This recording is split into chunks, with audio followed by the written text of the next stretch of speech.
অথচ আমাদের কারো চেহারা দেখলে মনে হয় না লোকটার আখিরাতের ফিকির আছে। কেন রে ভাই, কেন এমন অবস্থা? কে আমাকে গ্যারান্টি দিল যে আমাদের মৃত্যু যন্ত্রণা হবে না? বলো। আরে ওমর তো গ্যারান্টি পাওয়া মানুষ, আমাকে তোমাকে কে গ্যারান্টি দিছে যে আমাদের কবরের আযাব হবে না?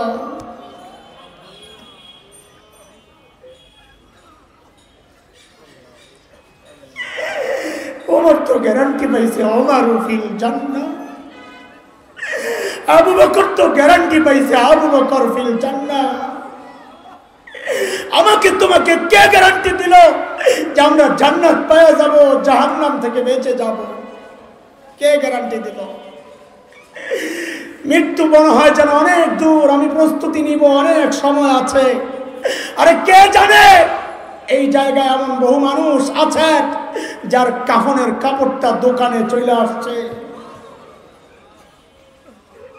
এমনও তো হইতে পারে কালকে খবর আসতে পারে যে বয়ান করছে মাওলানা হাসান জামিল তো আর দুনিয়ায় নাই।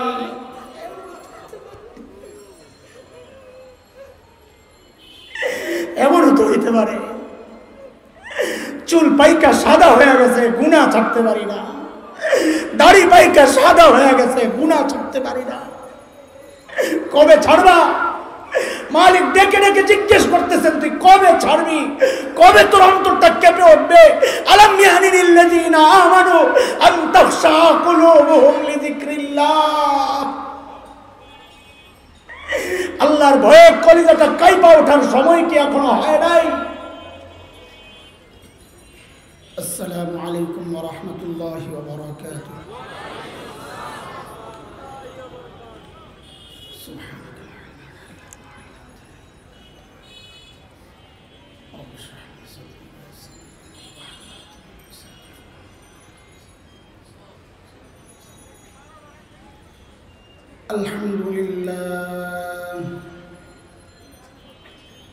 আলহামদুলিল্লাহ নাহমাদুহু ওয়া নাস্তাঈনুহু ওয়া নাস্তাগফিরুহু ওয়া নু'মিনু বিহি ওয়া নাতাওয়াক্কালু আলাইহি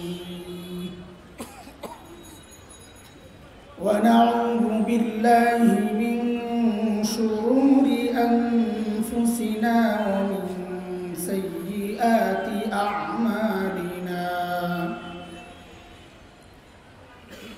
من يهده الله فلا مضل له ومن يضلله فلا هادي له وأشهد أن لا إله إلا الله وحده لا شريك له وأشهد أن سيدنا وسندنا وحبيبنا ومولانا محمدا عبده ورسوله.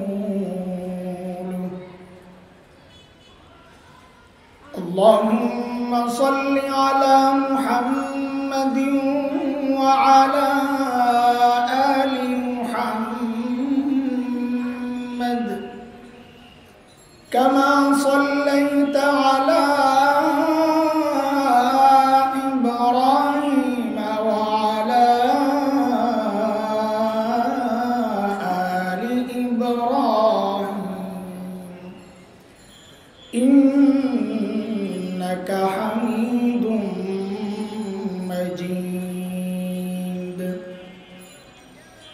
اللهم بارك على محمد وعلى آل محمد كما باركت على إبراهيم وعلى آل إبراهيم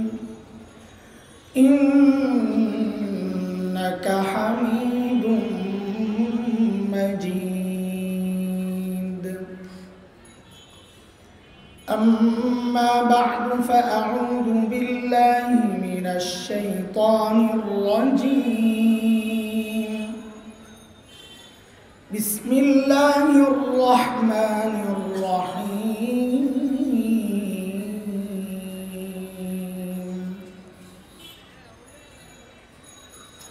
يا أيها الذين آمنوا اتقوا الله ولتنظر نفس ما قدمت لغد ولتنظر نفس ما قدمت لغد واتقوا الله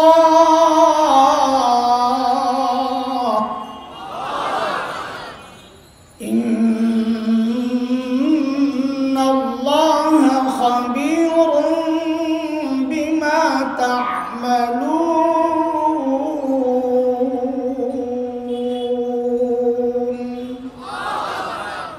آمنت بالله صدق الله العلي العظيم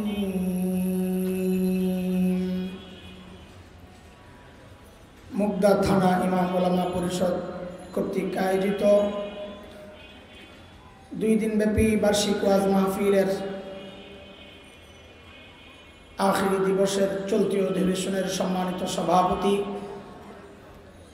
উপস্থিত হযরত উলামায়ে ইকরাম, মুরব্বিয়ানে আযম, দূর দূরান্ত থেকে আগত ইসলাম প্রিয় সুধী সমাজ, প্রিয় ছাত্র ভাইয়েরা, যুবক বন্ধুরা, পর্দার আড়ালে মা ও বোন,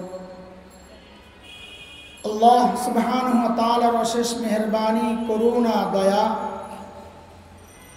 যে মহান মালিক লাখো কোটি মানুষ থেকে বাছাই করে দ্বীনি এই মজলিসে আমাদেরকে একত্রিত করেছেন, এটা মালিকের অনেক বড় দয়া আর করুণা। কারণ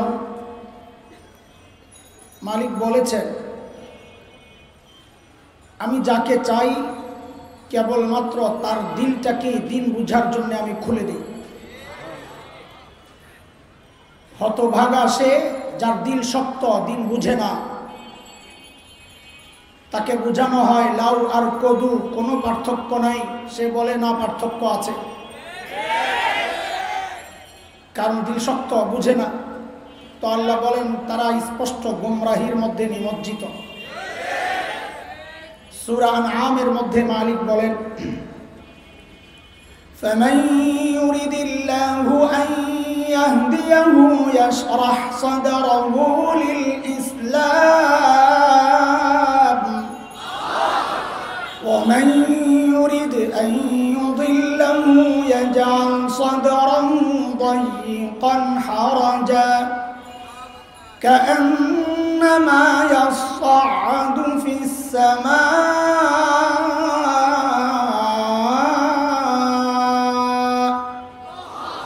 كذلك يجعل الله الرجس على الذين لا يؤمنون।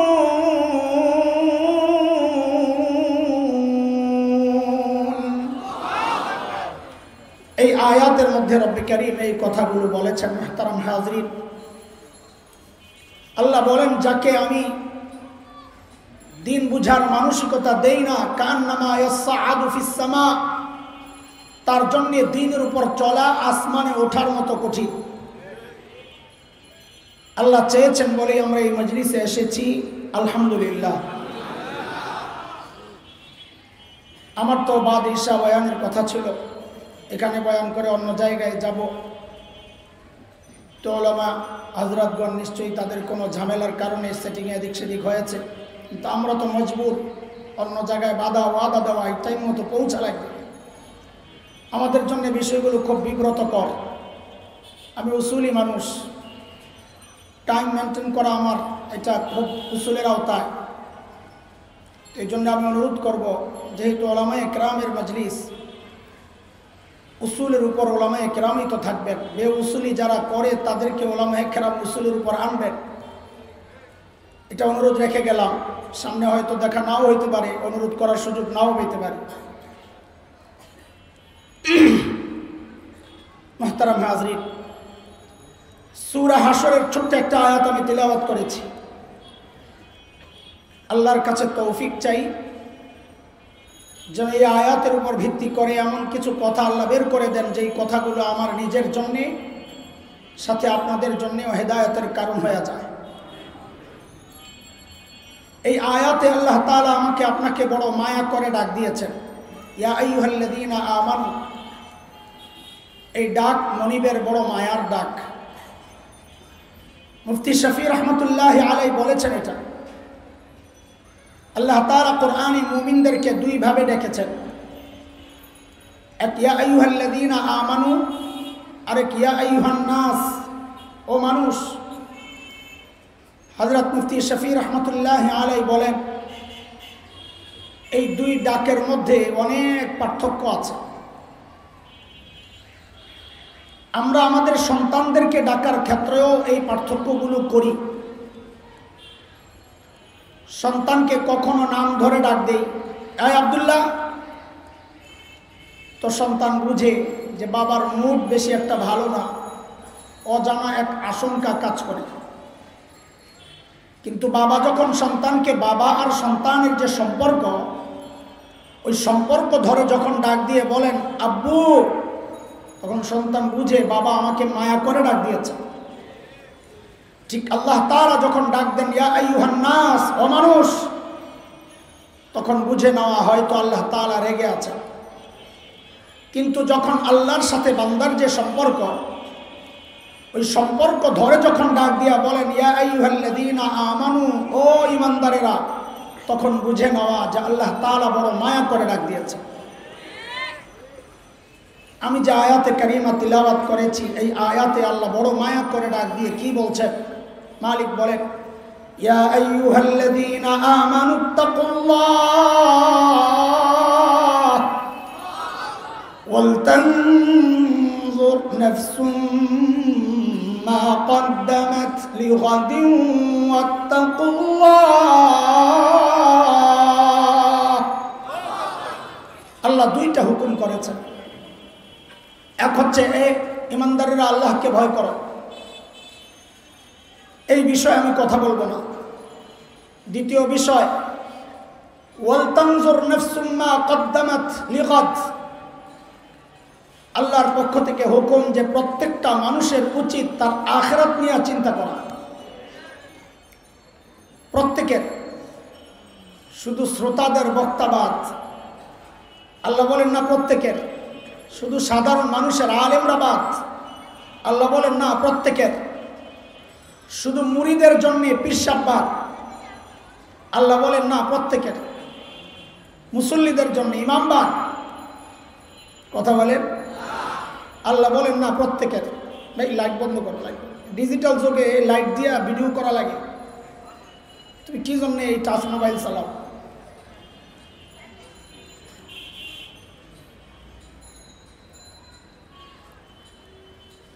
বলে হুজুর আখিরাতের চিন্তাই তো এই মজলিসে আসছি না। জিলাপি আছে, সিন্নি, পটলা, খিচুড়ি, তবারক, কিচ্ছু নাই। আসছি কিসের ফিকিরে?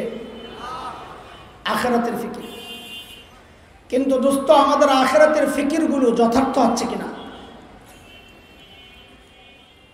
যতটুকু দরকার, যেমনটা দরকার ঠিক তেমন হচ্ছে কিনা, না ঘাটতি আছে? বলে কেমনে বুঝবো এটা?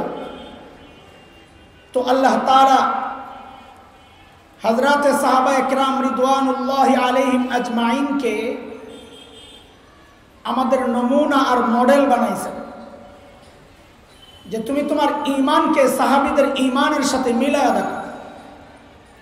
যদি মিলে যায় তো তোমার ঈমান ঠিক আছে, নাইলে ঈমানে ঘাপলা আছে, ঠিক করে নাও।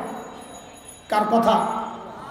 মালিক বলেন فَإِنْ آمَنُوا بِمِثْلِ مَا آمَنْتُمْ بِهِ فَقَدِ اهْتَدَوْا وَإِنْ تَوَلَّوْا فَإِنَّمَا هُمْ فِي شِقَاقٍ।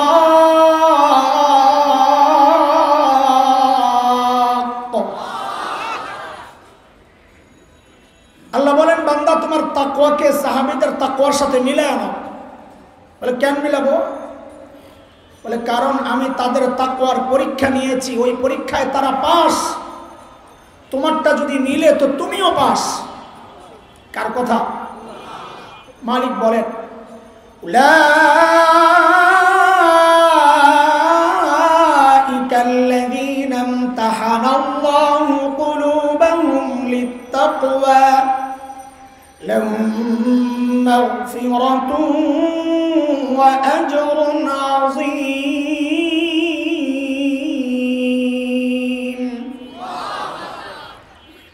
সূরা তাওবার মধ্যে আল্লাহ তাআলা আরো ক্লিয়ার করে বলেছেন, স্পষ্ট। মালিক বলেন والسابقون الأولون من المهاجرين والأنصار والذين اتبعوهم بإحسان رضي الله عنهم ورضوا عنه وأعد لهم جنات تجري تحتها الأنهار خالدين فيها أبدا ذلك الفوز العظيم।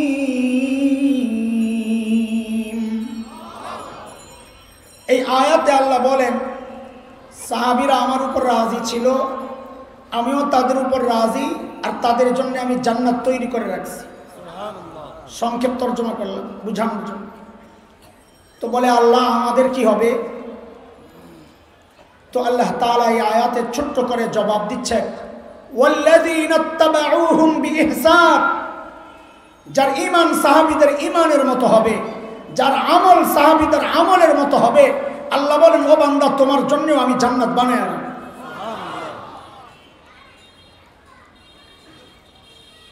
মিজাজ ভালো থাকলে চিপা চাপার কিছু রস বের করতে মনে চায়, আর মিজাজ ভালো না থাকলে সোজা খালি দৌড়াইতে মনে চায়। এখানে একটা ছোট্ট মজার কথা আছে, সময়ও কম, আসলে এইগুলো বললে আবার সামনে আগানো কঠিন হয়ে যাবে, তাও একটু বলি খালি শোনেন। তবে এই কথা সাধারণদের জন্য না, সাধারণদেরকে এই কথাটা বুঝাইতে আমার সময় লাগবে। মাইকলা করে মাইকলা কই মাইকলা ভাগছে, আপনি বসে একটু আসো। তুমি আমার বেশি বাচ্চা মনে করছো, এত বাচ্চা না, আর একটু উঠাও।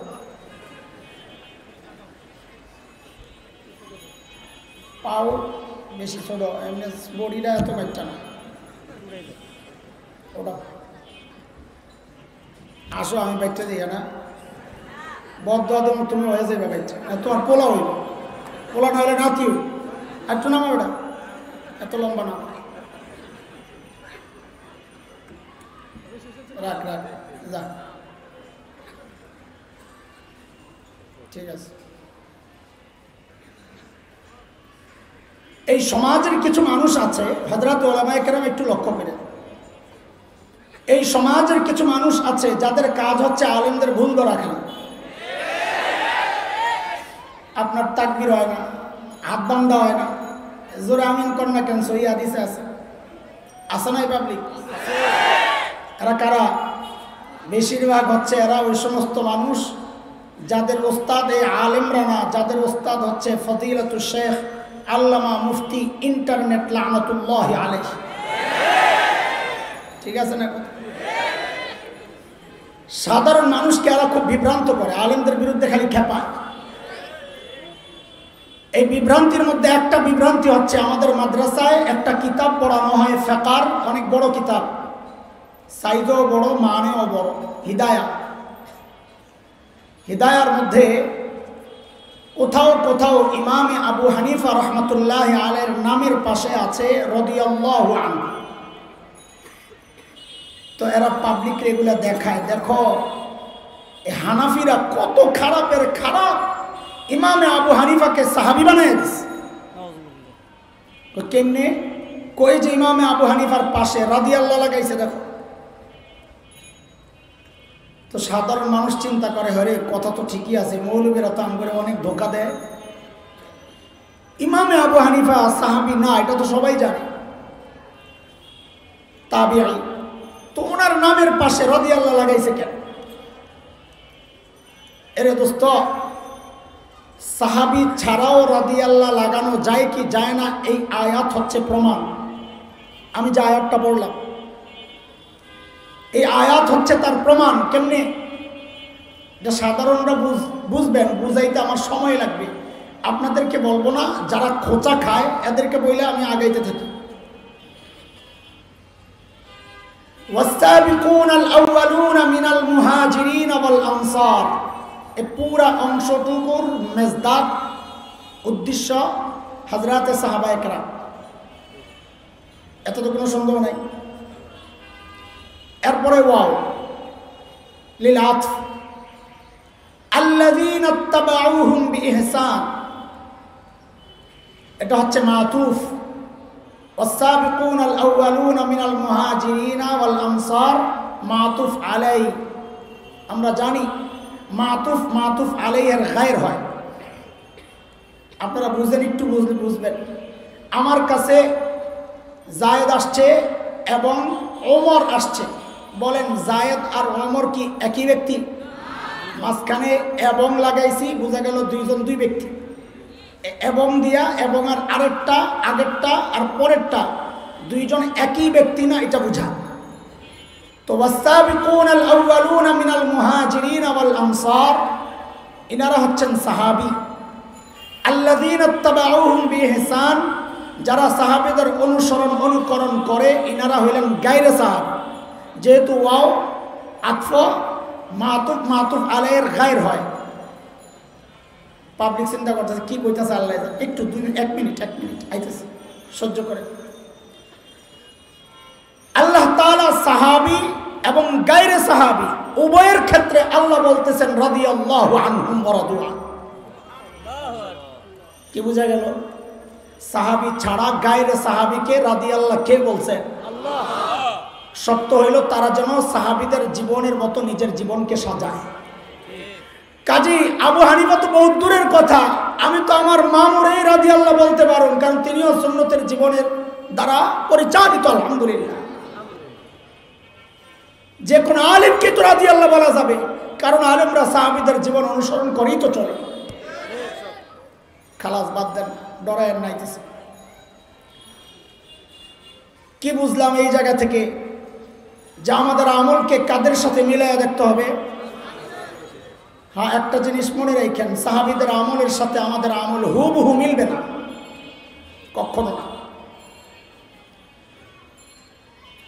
যদি হুবহু মিলতো আল্লাহ তাআলা আমাদেরকে এই যুগে না পাঠাইয়া ওই যুগেই পাঠাইতেন। ছোটবেলায় একটা গজল গাইতাম, 1-2 লাইন বলি, পোলা ভাই তোরা এগুলার দিয়ে আবার আমারে পচাইস না। গজলের বিরুদ্ধে কয় এখন দিয়ে হ্যাঁ গজলের টান দেয়। এটা তো বড় এক আজীব অবস্থা হয়ে গেছে। মাহফিল এখন আপনার করে আজান শোনায়, গজল শোনায়। আর বেটা আজানই শুনবি তো একটা ভালো মুয়াজ্জিন দাওয়াত দে। বক্তার থেকে কেন আজান শুনবি? বক্তার চেয়ে ভালো আজান দেয় মুয়াজ্জিনটা। গানই যদি শুনবি তো বক্তা কেন দাওয়াত দিছস? শিল্পী দাওয়াত দে। কার থেকে কি শুনবে এটাও বুঝে না। তা আমি 1 লাইন বলি, লগে লগে ফুল স্টপ দিয়া দেব। ছোটবেলায় গাইতাম আমরা, জন্ম যদি হতো মোদের রাসূল পাকের কালে, আহা রাসূল পাকের দেশে। রাখ আর গাইলাম না। তা আমাদের উস্তাদরা আটকায় দিতেন, না না এই গান গাওয়া যাবে না। কেন? কারণ আমি কোন যুগে আসলে আমার জন্য ভালো এটা আমি কি বুঝি? যিনি আমাকে বানিয়েছেন তিনি বুঝাই আমাকে এই যুগে পাঠাইছেন। কারণ নবীর যুগে যদি হতাম তো এমনও হইতে পারত আবু লাহাব হইছে, আবু জাহেল হইছে, ঠিক কিনা? তবে একটা খুশির খবর আছে, বলবো নি? খুশির খবর আছে রে, ভালো একটা খুশির খবর আছে। সব এই যুগে আইসাও যে খুব বেশি পিছাইয়া রয়েছে ব্যাপারটা এমন না।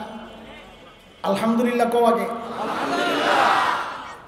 এই কয়েক মাস আগে টমেটোর কেজি কত ছিল? 100-120 টাকা। এটা কি ফ্রেশ না ভেজাল? ফরমালিন যুক্ত না মুক্ত? ফরমালিন দেওয়া টমেটোটা খাচ্ছি 100 টাকায় কেজি, কথার কথা। আমরা তো কুমিল্লার মানুষ, আমাদের দাউদকান্দির পর থেকে কুমিল্লা পর্যন্ত রাস্তার 2 ধারের বিস্তীর্ণ এলাকায় টমেটোর চাষ হয়। তো তো মাঝে মধ্যে আমরা দেখি হাইওয়ে রোডের দুই পাশে কৃষকরা বড় বড় টুকরি কার্টন এগুলোতে টমেটো স্তূপ করে দাঁড়ায় থাকে বেচার জন্য। তা আমরা তো শহরে মানুষ, এই ফ্রেশ জিনিস দেখলে কিনতে মনে চায়। তো মাঝে মধ্যে গাড়ি থেকে নেমে যায় জিজ্ঞেস করি, ও ভাই টমেটো কেজি কত? তো মাঝে মধ্যে তাদের জবাবটা এমন হয়, যত দেন তত। কেজি কত মানি বুঝছেন আপনারা? মানি হইল, হুজুর এই টমেটো নিয়ে বিপদে আছি, আপনি নিয়ে বাঁচান। তো মাঝে মধ্যে গাড়টি ধরে নিয়ে আসে, বাসায় না মাইপা দেখি 4 টাকা 5 টাকা কেজি বলে। আচ্ছা বলেন তো, ওই টমেটোটা ফ্রেশ না ভেজাল? ফ্রেশ। ফ্রেশ টমেটো খাইতেছেন 5 টাকায় কেজি, আর ভেজাল খাই 100 টাকায়। বিষয়টা কি ঠিক আছে না উল্টা? ফ্রেশটা এটা না 100 টাকা হওয়া দরকার ছিল, ভেজালটা 5 টাকা হওয়া দরকার ছিল, তাই না? কারণ কি এটার এই উল্টাটা হওয়ার কারণ কি? হ্যাঁ, আরে কথা তো বলেন। সিজন আর অফ সিজন বলেন, ঠিক না? এটা 5 টাকায় খাচ্ছি ফ্রেশ, এটা সিজনের জিনিস, এটাই তার দাম। আর পরবর্তীতে 100 টাকায় খাচ্ছি ভেজাল, এটা অফ সিজনে। ঠিক এই একটা যুক্তি দিয়াই গভীর রাতে আল্লাহকে শক্ত করে ধরবেন যে আল্লাহ আমগরে তো পাঠাইছো তুমি অফ সিজনে, নবীর যুগে তো পাঠাও নাই, ওটা তো ইবাদতের সিজন ছিল। ইবাদতের সিজনে যে সাহাবীরা ছিল তাদের আমলের মূল্য তুমি কি দিবা এটা তোমার ইচ্ছা, আমরা এটা নিয়ে কিছু বলবো না। আমগরে যেহেতু অফ সিজনে পাঠাইছো, ফাসাদের জমানায় পাঠাইছো, তো আমাদের আমলগুলোর মধ্যে একটু ভেজাল থাকবে, ফরমালিন থাকবে, কিন্তু রেট বাড়াইয়া দেওয়া লাগবে। ঠিক আছে কথা? জোর করে ধরতে হবে। এমনটা যেন না ভাবি যে আন্দাজি আপনাদেরকে এগুলো বলতেছি। না রে ভাই, আন্দাজি কথা বলার লোক না। হাদিসে এটার ইশারা আছে আলহামদুলিল্লাহ। অফ সিজনে আমলের রেট বেড়ে যায়, এটা হাদিসের ইঙ্গিত। আল্লাহর হাবিব সাল্লাল্লাহু আলাইহি ওয়াসাল্লাম বলেছেন, মান তামাসসাকা বিসুন্নতি ইনদা ফাসাদি উম্মতি ফালাহু আজরু, বলেন সবাই, যারা জানি বলি, ফালাহু আজরু মিয়াতি শাহীদ। দেখছেন নি কারবার? এখন কোন দিকে যাব? হাদিসের তাহকিক করব না সামনের দিকে? শুনেন, আমাদের হযরত মুফতি আব্দুল মালিক দামাত বারাকাতুহুল আলিয়া সহ মুহাদ্দিসদের তাহকিক হচ্ছে, হাদিসের মধ্যে যদি মিআকে ঢুকানো হয় তো হাদিসটা দুর্বল হয়ে যায়। উলামায়ে কেরাম আমরা এই খেয়াল করি বেশি। হাদিস তো তাহকিকের সাথেই বলা শোনা উচিত, যে যদি মিআ ঢুকানো হয় তো হাদিসটা দুর্বল হয়ে যায়। মিআ ছাড়া হাদিসটা পুরোপুরি ঠিক আছে। তাইলে এবার আবার বলি ঠিক মতো, মান তামাসসাকা বিসুন্নতি ইনদা ফাসাদি উম্মতি ফালাহু আজরু শাহীদ। আল্লাহর হাবিব বলেন, শেষ জামানায়, ফাসাদের জামানায়, দাজ্জালের ফিতনাগুলো প্রকাশ পাওয়ার জামানায় নবী বলেন, কেউ যদি সুন্নতকে আঁকড়ে ধরে আল্লাহ তাআলা ওই ব্যক্তিকে শাহাদাতের মর্যাদা দান করবেন। আরে ভাই বলো তো, এই কথাটা নবী সাহাবীদেরকে বলছেন? কাদেরকে? শেষ জামানার ওয়ালাদের। কাদেরকে? শেষ জামানার ওয়ালাদেরকে। সাহাবীদেরকে বলেন নাই যে সুন্নত আঁকড়ে ধরো আল্লাহ শাহাদাতের মর্যাদা দিবেন, সুন্নতের সওয়াব পাইবা, সুন্নত আঁকড়ে ধরো। কিন্তু শেষ জামানা ওয়ালাদেরকে নবী বলতেছেন সুন্নত আঁকড়ে ধরো, সুন্নতের রেট বেড়ে যাবে। বলে কত বাড়বে? বলে শাহাদাতের মর্যাদা বাড়বে। কি বোঝা গেল? শেষ জমানায় আমলের রেট বাড়ে। এই হাদিস কি প্রমাণ করলো? শেষ জমানায় আমলের, আরে কথা বুঝেন না? আল্লাহ কি জানি বুঝছে, আল্লাহ। আমাদের আমলগুলোকে কাদের সাথে মিলাইয়া দেখতে হবে? গোড়া ঠিক রেখেন। শুরুর কথা, আখিরাতের প্রস্তুতি নেওয়ার জন্য আল্লাহ হুকুম করেছেন। প্রস্তুতি কেমনে নিব? সাহাবীদের মতো। গোড়া ঠিক রেখেন, আবার গোড়ায় আসতে হবে। সাহাবীদের সাথে আমাদের মৌলিক পার্থক্য কোন জায়গা? পার্থক্যটা কোথায়? মূল পার্থক্য বোঝার আগে এই সমাজের কিছু কথা বুঝিয়া। আমরা ছোটবেলায় খেলাধুলা করি নাই? হুজুরা করে নাই? করছে, লেখাপড়াও করছে। আমাদের তো এখানে আমাদের পরিচিত বড় ভাই আছেন, ছোট ভাইরা আছেন, সবাই জানেন খেলাধুলা করছি, কিন্তু ক্লাসে কখনো 2 নাম্বার হই নাই, ক্লাসে সবসময় নাম্বার 1। তো আমরা খেলাধুলাও করছি, লেখাপড়াও করছি। এখনকার বাচ্চারা খেলাধুলাও করে, লেখাপড়াও করে। তো আমাদের সাথে পার্থক্য কোন জায়গায়? আমরা লেখাপড়ার ফাঁকে ফাঁকে খেলাধুলা করতাম, আর এখনকার বাচ্চারা খেলাধুলার ফাঁকে ফাঁকে লেখাপড়া করে। কথা ঠিক আছে? ঠিক সাহাবীদের সাথেও আমাদের পার্থক্য এই জায়গায়। সাহাবীরাও দুনিয়ার কাজ করছে, আখিরাতের কাজও করছে। আমরাও দুনিয়ার কাজ করি, যারা নিজেদেরকে দিনদার ভাবি, আখিরাতের কাজও করি, করি না? পার্থক্য কোন জায়গায়? সাহাবীরা আখিরাতের কাজ করতেন, ফাঁকে ফাঁকে দুনিয়ার কাজ করতেন। আর আমরা যারা নিজেদেরকে দিনদার ভাবি, আমরা দুনিয়ার কাজ করি, ফাঁকে ফাঁকে আখিরাতের কাজ করি। এই গ্যাপটাকে যত কমানো যায়, যত কমানো যায়, বলে কমালে কি হবে? বলে সাহাবীরা জান্নাতি মানুষ, গ্যাপ কমাইলে তুমিও জান্নাতি হবা। দুনিয়ায় সাহাবীদের সাথে গ্যাপ যত কমবে, হাসরেও তত কাছাকাছি থাকবো। দুনিয়ায় যত দূরত্ব তৈরি হবে, হাসরেও তত দূরত্ব তৈরি হবে। এই জন্য দোস্ত, এটাই আজকে আমার বয়ানের মূল কথা। আমরা আখিরাতের প্রস্তুতি নিব কাদের মতো করে? হুবহু হবে না, কাছাকাছি আসার চেষ্টা করব। বুঝে আসছে কথা? চলে হযরতে সাহাবায়ে কেরাম রিদওয়ানুল্লাহি আলাইহিম আজমাইন আখিরাতের প্রস্তুতি কিভাবে নিতেন, সাহাবীদের জীবন থেকে একটু শুনে আসি। আখিরাতের প্রস্তুতি তাদের কেমন ছিল, আখিরাতের ফিকির কেমন ছিল, আমার আপনার কেমন? সাইয়েদনা আবু বকর সিদ্দিক রাদিয়াল্লাহু আনহু যখন খলিফা, তো ওনার রাষ্ট্র পরিচালনার একটা সিস্টেম ছিল। ওনার দরবারে বিধবা অসহায় নারীদের লিস্ট থাকত। কেন? স্বেচ্ছায় যদি কেউ খিদমত করতে চায়, ওই লিস্টের ঠিকানা ধরে চলে যেত। এটা অনেক সওয়াবের কাজ।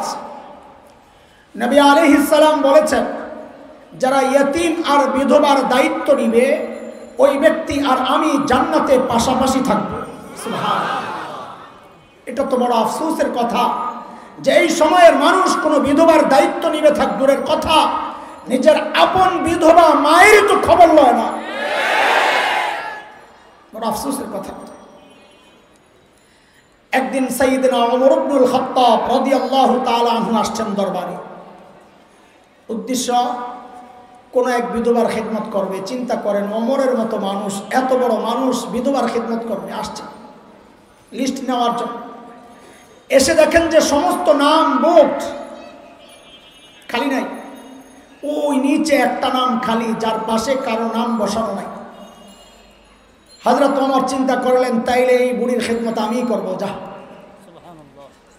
পরদিন সকাল ফজরের পরপর হযরত ওমর বুড়ির বাড়ির সামনে যায় হাজির। একটু বলেন তো কখন?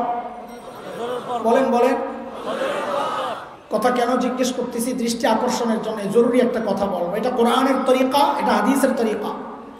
আল্লাহ তাআলা নবী আলাইহিস সালামকে কারিয়া সম্পর্কে বলবেন। কারিয়া, তাআলা কি করলেন? বলে আল কারিয়া।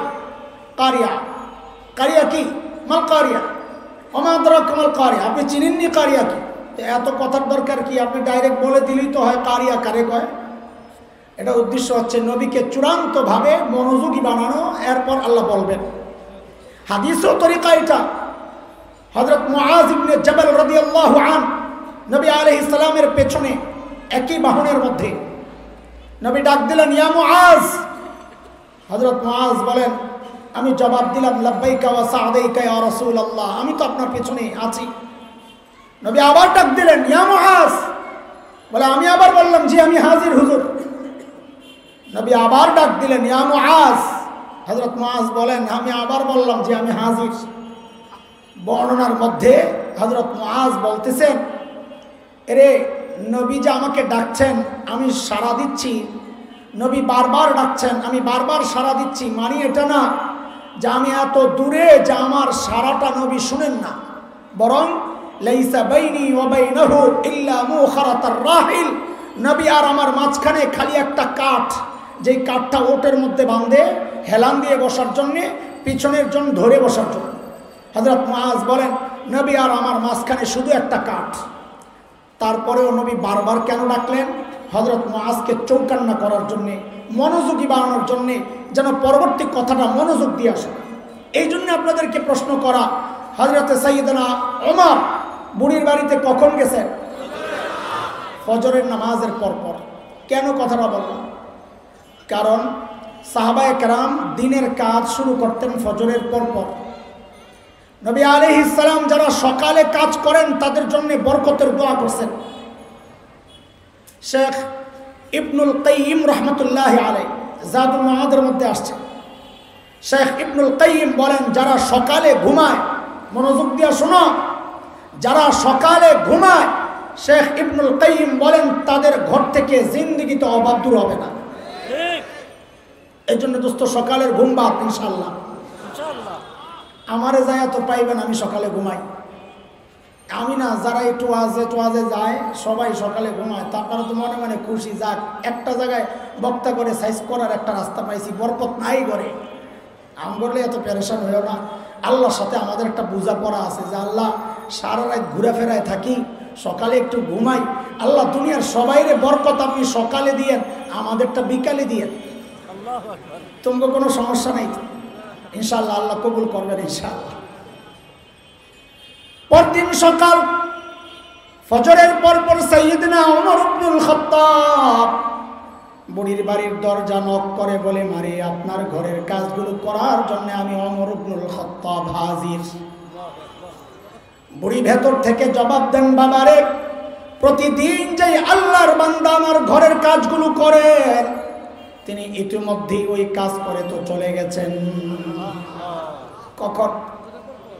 ফজরের পরপর। কাজ করছে কখন? তাইলে ফজরের আগে। হযরত ওমর চিন্তা করলেন তাইলে আমাকে আরো আগে আসা লাগবে। ওই চিন্তায় সাইয়েদনা ওমর পরদিন ফজরের আজানের ওয়াক্তে বুড়ির বাড়ির দরজা নক করে বলে, মারে আপনার ঘরের কাজগুলো করার জন্য আমি ওমর ইবনুল খাত্তাব হাজির। বুড়ি আজকেও জবাব দিচ্ছেন, বাবারে প্রতিদিন যেই আল্লাহর বান্দা আমার ঘরের কাজগুলো করেন, ইতিমধ্যেই তো তিনি কাজ করে চলে গেছেন। হযরত ওমর চিন্তা করলেন তাইলে আমাকে আরো সকালে আসা লাগবে।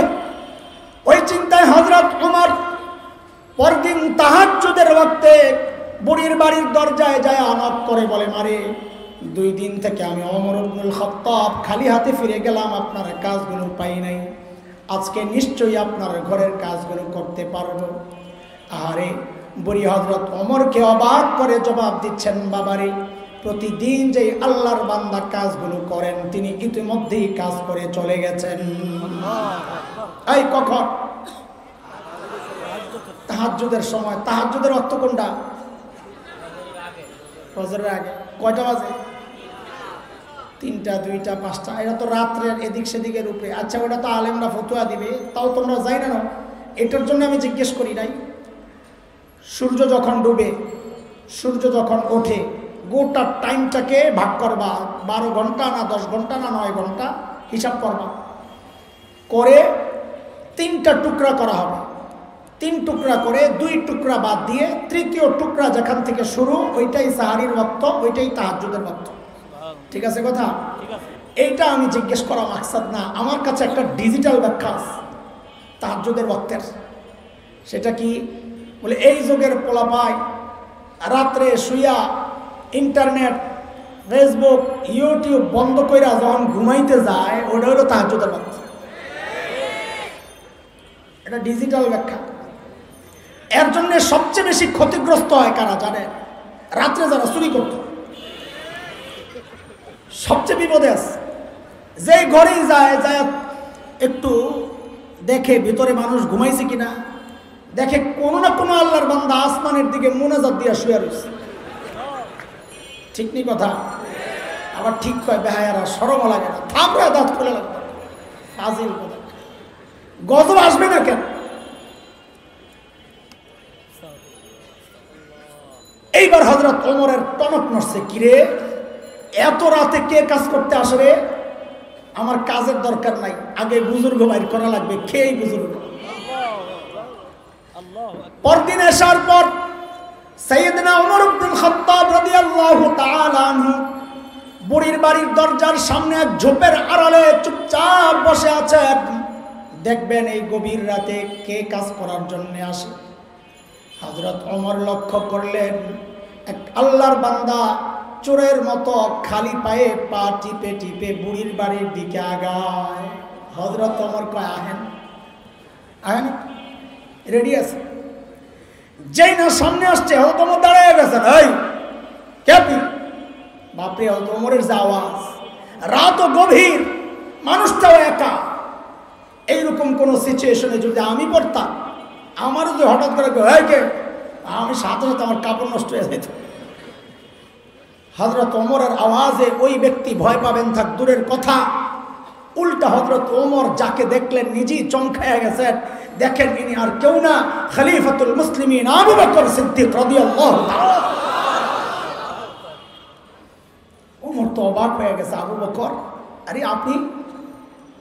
পায়ের দিকে তাকায় দেখে জুতা নাই। আল্লাহু আকবার। ওমর আবু বকরকে বড় মহব্বত করতেন, তবে লেগে থাকতেন। ওই লেগে থাকার আবার কি অর্থ বুঝছো? মারামারি গুতাগুতি না, লেগে থাকতেন আবু বকরের চেয়ে কেমনি একটু বেশি আমল করা যায়। মহব্বত করতেন বড়। ধরছেন, এই সুফি সাহেব পায়ে জুতা নাই কেন? কাটা আছে, পাথরের টুকরা আছে, জুতা ছাড়া আসছেন কেন? ইসলামী শাসন ব্যবস্থার সৌন্দর্য।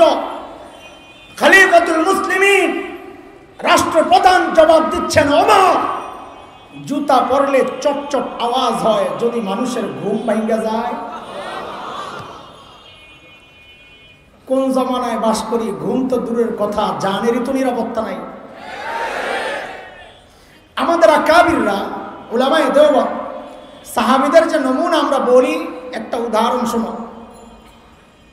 হযরত মুফতি শফি রহমতুল্লাহ, মাঝে মধ্যে আমি শোনো বলি, তুই বলি, মুরব্বীরা মনে করেন না আপনার ঘরে বলতেছি, আমি ওয়াজ আপনার ঘরে করি না। আপনারা তো মুরব্বী বসছেন, আমি দোয়া নেওয়ার জন্য আসছি। আমি ওই গেরা গেরা পোলাপান যেগুলো আমার চেয়ে বয়সী কম, এগরে বলতেছি, আবার মাইন খাইয়েন না কামাকা, মাফ করে দিয়ে।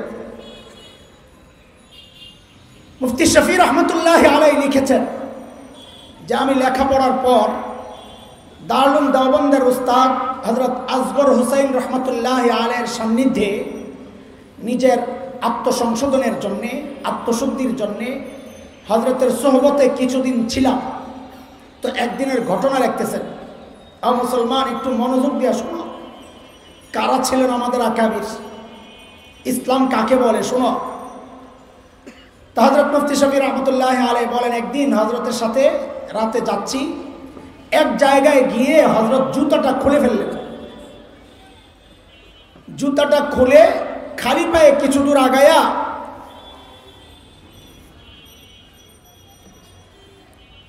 আবার জুতা পরলেন। তা আমি হযরতকে জিজ্ঞেস করলাম, হযরত জুতাটা কেন খুললেন?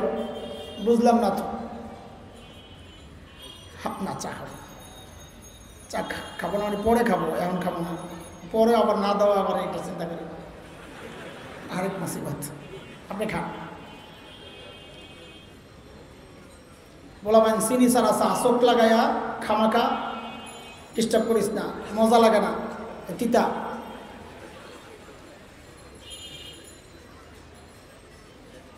জুতা নাই কেন? হযরত আসগর হুসাইন রহমতুল্লাহ আলাইহি বলেন, জুতা পরি নাই কেন, জুতা খুলছি কেন? বলে এই যে বাড়িটা দেখো, এই বাড়িটা একটা অমুসলিম নারীর। সে দেহ ব্যবসা করে, অর্থের বিনিময়ে নিজের দেহকে বিলায়, পতিতা। একসময় তার রূপ যৌবন ছিল, খদ্দের আসতো, কাস্টমার আসতো। এখন বয়স পড়ে গেছে, এখন আর খদ্দের আসে না, কিন্তু সে অপেক্ষায় নিশ্চয়ই বসে থাকে যে আমার খদ্দের আসবে। এখন আমরা পুরুষ মানুষ, আমাদের জুতার আওয়াজ পায়া সে বুঝবে কোনো পুরুষ আসতেছে।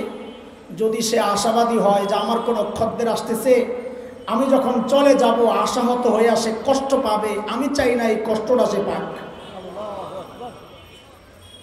ইনারা আমাদের আকাবির। ও মুসলমান, এর নাম ইসলাম। শহরে তো বোঝা যায় না, গ্রামে গঞ্জে জায়গা মেপে মেপে শেষ মাথায় নিয়ে টয়লেটটা বানায়। গন্ধ যা খায় ওই বাড়িওয়ালা খায়। যদি ধরে কিরে ভাই এই জায়গায় টয়লেট কেন, তো বলে তোর জায়গায় বানাইছি নাকি বেটা, হয়নি ওইটা। এর নাম ইসলাম না। হযরত ওমর এইবার ধরছেন, ঠিক আছে বুঝলাম এই জন্য জুতা পরেন নাই, কিন্তু আপনি আমাকে বলেন এই গভীর রাতে আপনি কেন আসছেন কাজ করার জন্য, আমরা নাই? এই দোস্ত, আমরা কি মরে গেছি? সারাদিন প্রশাসনিক কাজে ব্যস্ত থাকেন, রাতে একটু ঘুমাবেন তা না, আপনি আসছেন বুড়ির বাড়ির কাজ করার জন্য, আমরা কি মরে গেছি ভাই? সাইয়েদনা আবু বকর কি জবাব দিলেন? এরে দোস্ত, ওই জবাবটাই আমার বয়ান, 2-3 মিনিটের কথা, কিন্তু জবাবটা এখন দেব না। কেন? কারণ জবাবটার ওজন কত ওইটা বুঝতে হলে আগে আবু বকরের ওজন বোঝা লাগবে। ব্যক্তির ওজনের উপর কথার ওজন ওঠানামা করে। রাস্তায় হাঁটছেন, এক ভিক্ষুকের সাথে দেখা, পরিচিত ভিক্ষুক আপনাকে বলল এই কালকে একটু দেখা করিস, তোরে খুশি করে দেব। তা আপনি মনে মনে হাসবেন, নিজে ভিক্ষা করে খায় আবার আমারে খুশি করে। একই কথা যদি এলাকার এমপি সাহেব আপনাকে বলেন এই কালকে একটু দেখা করিস, তোকে খুশি করে দিব, তখনও কি মনে মনে উপহাসের হাসি হাসবেন না আশাবাদী হবেন? কেন? কথা তো একটাই, ওই যে ব্যক্তির ওজন বেড়ে গেছে তো কথারও ওজন বেড়ে গেছে। সাইয়েদনা আবু বকরের ওজন কত, কত বড় মানুষ তিনি, এটা বুঝলে ওই জবাবের মূল্য বোঝা যাবে, ওজনটা কত জবাবের। চলে একটু সাইয়েদনা আবু বকরের ওজন বুঝে আসি। ঘাবড়ায়েন না, আমার সিস্টেমই এটা, এলোমেলো কথা বলতে বলতে বলতে বলতে লাস্টে যায় সোনা লাগাবো ইনশাআল্লাহ। একদিন আম্মা জান আয়েশা রাদিয়াল্লাহু তাআলা আনহা মদিনার স্বচ্ছ পরিষ্কার আকাশের দিকে তাকিয়ে তাকিয়ে দেখেন লক্ষ লক্ষ নক্ষত্র দেখা যায়। আম্মা জানের মনে এক জিজ্ঞাসা, নবীকে এসে জিজ্ঞেস করেন ইয়া রাসূলুল্লাহ, ওই যে লক্ষ লক্ষ নক্ষত্র দেখা যায়, ওগো আল্লাহর হাবিব, আপনার উম্মতের মধ্যে এমন কেউ কি আছেন যারা আমলের পরিমাণ ওই নক্ষত্রের চেয়েও বেশি?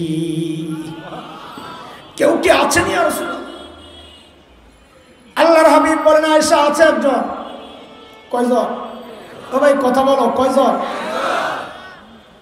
আম্মা জানতো মনে মনে খুশি, জানি তো একজন কে, আমার আব্বাই তৈব, আবু বকরই তৈব। ওরে জানলে আবার জিজ্ঞেস করছো কেন? বলে এটা দুনিয়ার সব মেয়েদের স্বভাব, দুনিয়ার সব মেয়েরা চায় স্বামীর মুখ দিয়ে একটু বাবার বাড়ির প্রশংসা শুনতে। ঠিক নি কথা? একদিন খালি বদনাম করে দেখেন, 1 সপ্তাহ তরকারি মজা হবে না। আর কথা কও, খুব খুশি লাগতেছে না? বেডি করে সাইজ করতেছি না? গাদা সাইজ যে তুমি হইছো তোমার তো খবরও নাই, কোন দিক দিয়ে যে গেছে ইঞ্জেকশন। বুঝো, তার মা বাবার প্রশংসা করলে তার ভালো লাগে, বদনাম করলে খারাপ লাগে। আরে এটাই তো হওয়ার কথা। অসভ্য অসভ্য তো তুই বেটা। এই বউ যখন তোর মা বাবার বদনাম করে, তোর কান ভারী করে, তখন তোর খারাপ লাগে না? বউয়ের কথা শুনি না যায় তুই মা বাবার সাথে খারাপ আচরণ কর। হাসিটা গেল না। আল্লাহর হাবিব বলেন আয়েশা আছে একজন। আম্মা জানের আশা, বাবার নাম বলবেন। নবী বলেন আয়েশা, আমার যে উম্মতের আমল ওই নক্ষত্রের চেয়েও বেশি, সে হচ্ছে ওমর ইবনুল খাত্তাব। এখন আম্মা জানের চেহারার কি অবস্থা! একে তো নিজের বাপের নাম বলে নাই, আবার নবী বলছেন কার নাম? সতীনের বাপের নাম। সর্বনাশ, এটা তো আরো কষ্ট। আরেকজনের নাম বললেও তো একটু সান্ত্বনা পাওয়া যেত। বলছে কার নাম? ওমর তো হযরত হাফসা রাদিয়াল্লাহু তাআলা আনহার বাবা, নবীর আলাইহিস সালামের আরেক শ্বশুর। আম্মা জানের চেহারাটা একদম মলিন হয়ে গেছে। মানুষের মুখ দেখলেই তো বোঝা যায় ভিতরের হালত, তাই তোর মন খারাপ কেন রে? মন তো ভিতরে, আপনি বুঝলেন কেমনে? আর এটা চেহারায় ফুটে উঠছে। ইংরেজিতে বলে face is the index of mind, না কি কয়? মানুষের ভিতরটা প্রকাশ পায় তার চেহারা। আম্মা জানের চেহারা দেখাই নবী বুঝছেন ভিতরে গন্ডগোল চলতেছে। আম্মা জান বলেন, আয়েশা মন খারাপ না? ভেবেছিলা বাবার নাম বলবো? আরে আয়েশা শোনো শোনো, তোমার বাবার হিসাবটাই তো আলাদা। আমার গোটা উম্মতের আমল যদি এক পাল্লায় করা হয়, আর একা তোমার বাবা আবু বকরের আমল যদি আরেক পাল্লায় করা হয়, আয়েশা তোমার বাবা আবু বকরের আমলের পাল্লা ভারী হয়ে যাবে। আবু বকরের ওজন শোনাইতেছি দোস্ত। একদিন সাইয়েদনা ওমর দোস্তের কাছে আসছেন, আবু বকরের কাছে। আয়েশা বলে, দোস্ত আপনার সাথে একটা লেনদেন করতে চাই, লেনদেন। আবু বকর বলেন, দোস্ত কি লেনদেন করবার চান? দোস্ত আমার সারা জিন্দিগির যত আমল আছে সব আপনারে দিয়ে দিতে চাই। আবু বকর বসতে চিন্তায়, কিরে ওমর এত ভালো মানুষ, উনি সারা জিন্দিগি আমার সাথে আমল নিয়ে করলো প্রতিযোগিতা, আর এখন বলে সব দিয়ে দিবে। এখানে কোনো গাপলা আছে? আবু বকর মানুষ সরল সোজা, কিন্তু ব্যাকল তো না। কথা কও, এই মৌলবী করে দেখে অনেকে মনে করে এগুলো ব্যাকল, দুনিয়ার কিচ্ছু বুঝে না। ওই যে সরল সোজা মৌলবী করে যেটা ব্যাকল মনে করে, ওটা ডাবল ব্যাকল। কেন? আর যার সিনায় কোরআনের জ্ঞান আছে, হাদিসের এত জটিল জটিল বিষয় যার সিনায়, সে ব্যাকল হইতে পারে না, সে সরল সোজা।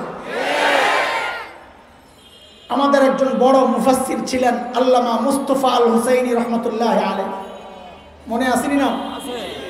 হযরতের একটা ঘটনা আমাদেরকে মুফতি দেলোয়ার শাহ হুজুর শোনাইছেন। রিওয়ায়াত একদম মুত্তাসিল, কোনো ভেজাল নাই। মুস্তাফা আল হুসাইনি রহমতুল্লাহ আলাইহি মাহফিল শেষে হাইওয়ের পাশে কোনো এক রেস্টুরেন্টে বসছেন খাইতে।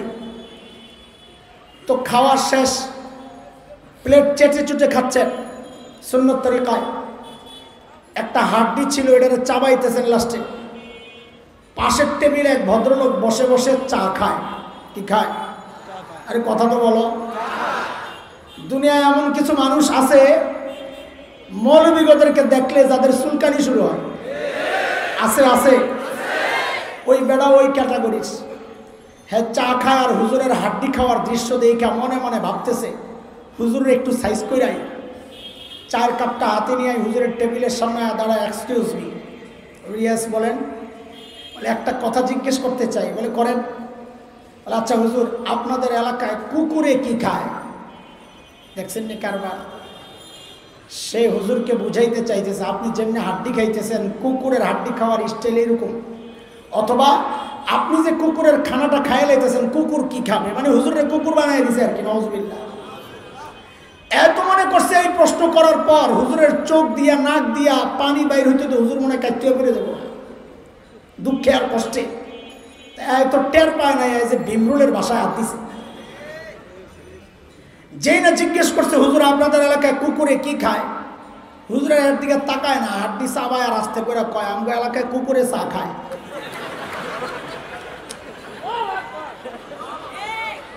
মৌলবী কি হয় না? কথা বলে না? মৌলবী কি হয় না? এ শুধু মৌলবী ব্যাকল হয় না, শুধু এই কিচ্ছা যদি তো করে শোনাই, আমার কাছে এত এত জখিরা আছে, সারা রাত শোনা। কাসেম একটা দুইটা শোনা শেষ করতেছে, সামনে আগানো যাবে, খালি ঘড়ির দিকে তাকাইতেছে। কাসেম নানুতুবি রহমতুল্লাহ আলাইহি, হ্যাঁ ঘড়ি আছে, ঘড়ি আছে, বেটারা এই ভুলটা করে নাই। কাসেম নানুতুবি রহমতুল্লাহ আলাইহি দারুল উলুম দেওবন্দের প্রতিষ্ঠাতাদের একজন, ইংরেজ বিরোধী আন্দোলনের অন্যতম সিপাহ সালার, যার অঙ্গুলি হেলনেতে মুসলমান তো বটেই, স্বাধীনতাকামী হিন্দুরা পর্যন্ত উঠে বসে। ইংরেজরা সিদ্ধান্ত নিল কাসেম নানুতুবিকে গ্রেফতার করবে। তো কাসেম নানুতুবি দেওবন্দ মাদ্রাসার দেয়াল ঘেঁষে একটা মসজিদ আছে, ছাত্তা মসজিদ, হযরত ওই মসজিদে থাকেন। ইংরেজরা টের পাইয়া মসজিদ ঘেরাও করছে। হযরত ভিতরে একটা গেঞ্জি গায়ে দেওয়া, একটা লুঙ্গি পরা, মসজিদ ঝাড়ু দেয়, কাসেম নানতুবি, সাদা সিধা জিন্দি। ইংরেজরা ঢুইকা হযরতকে জিজ্ঞেস করতেছে, ওই কাসেম নানতুবি কাহা হয়? হযরতকে জিজ্ঞেস করতেছে কি কাসেম নানতুবি কই? কারণ এরা মনে করছে এত বড় বিপ্লবী, এই বেটা কি আর এটা হইব? ওই বেটার পেটটা তো কমপক্ষে আমগো দেওয়ানবাগি হুজুরের মতো হওয়ার কথা। এরা মনে করছে ওইটা। তো জিজ্ঞেস করে, ওই কাসেম নানতুবি কাহা হয়? ওই কাসেম নানতুবি কই? ভারী মুশকিল। কাসেম নানতুবি বড় সরল সোজা মানুষ ছিলেন, কিন্তু উপস্থিত কথা, উপস্থিত জবাবের ব্যাপারে উনি অদ্বিতীয় মানুষ ছিলেন। এক হিন্দু পণ্ডিতের সাথে মোনাজারা, বহস, তর্কযুদ্ধ।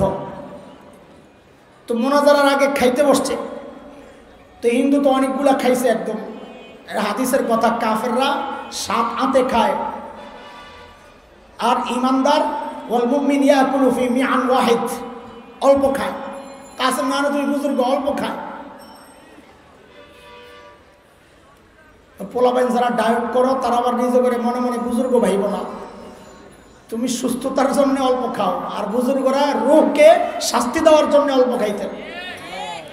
ডায়েট করে আবার ভাইব না যে বড় বুজুর্গ হয়ে গেছে। কাসেম নানতুবি একটু একটু খাইছেন। হিন্দু পণ্ডিত এটা দেখছে, দেখে বলতেছে, মনি সাহেব তুমি তো খাওয়াই হাইরা গেলা, বিতর্কে কেমনি জিতবা?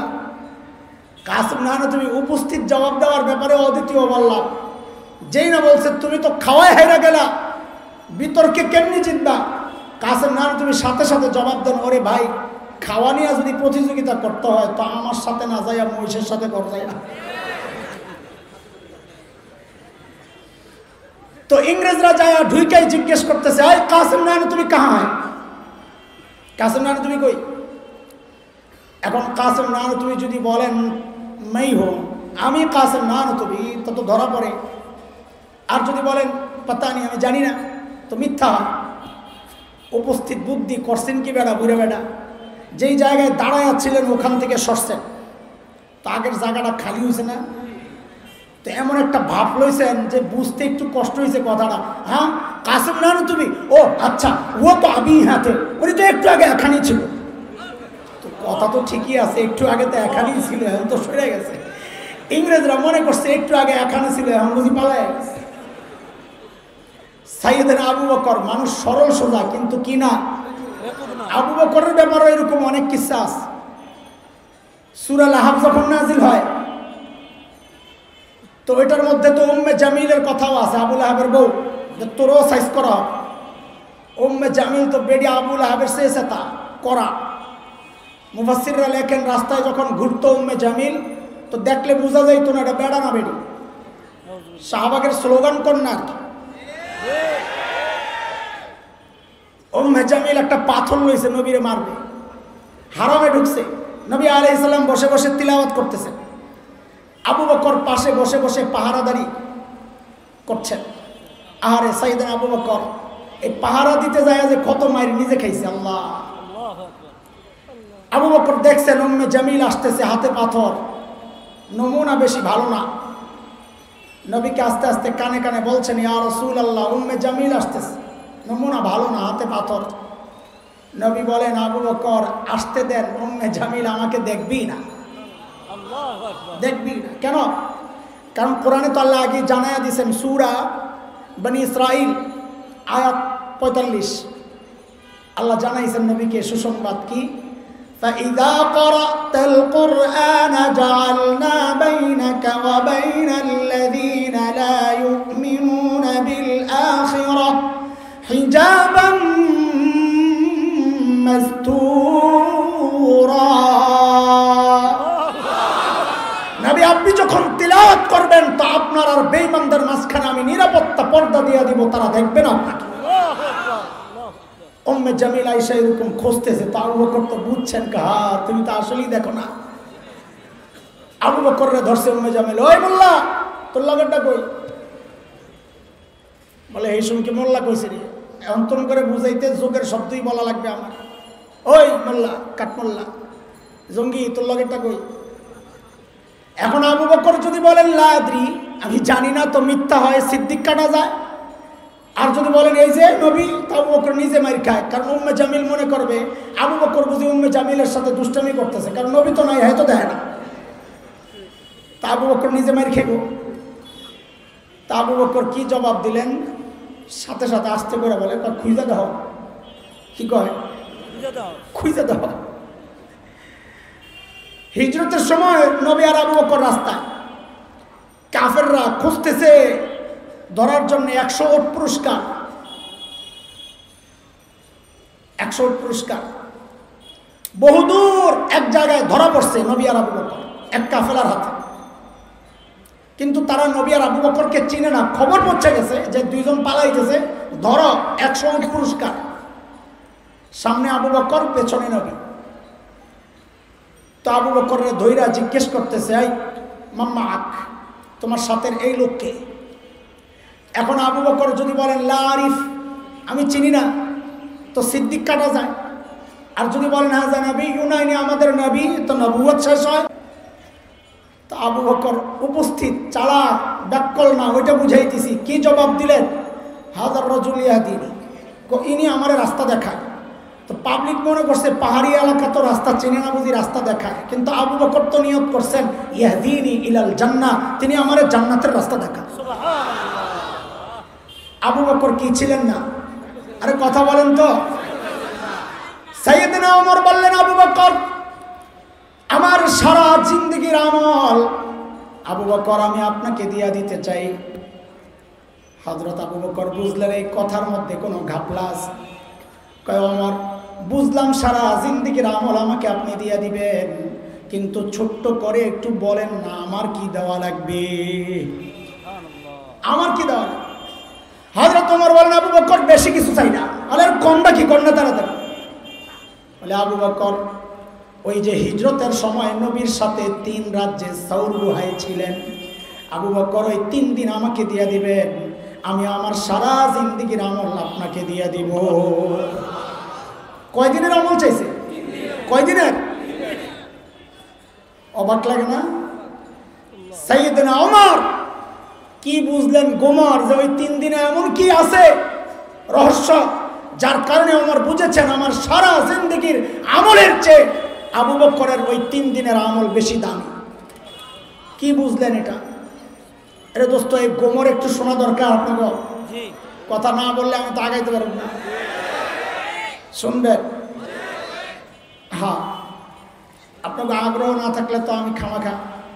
একজনে ডিম খায়, ধরো মজা লাগে না রে, তো পাশের থেকে মুরগি বলে এই কথাটা শুনছে, মানুষে কয় আর কি, মুরগি শুই না কয়, দেখছ আমার তো জানবার হয়ে গেছে ডিম পাড়তে, খানে ওয়ালে কো মজা নিয়ে আয়া।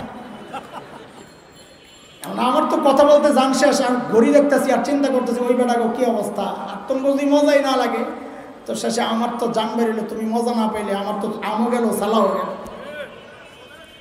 গুহার ভেতরে একটু যাওয়া দরকার ওই রহস্য উদ্ঘাটনের জন্য। চলেন যাই সুর গুহায়।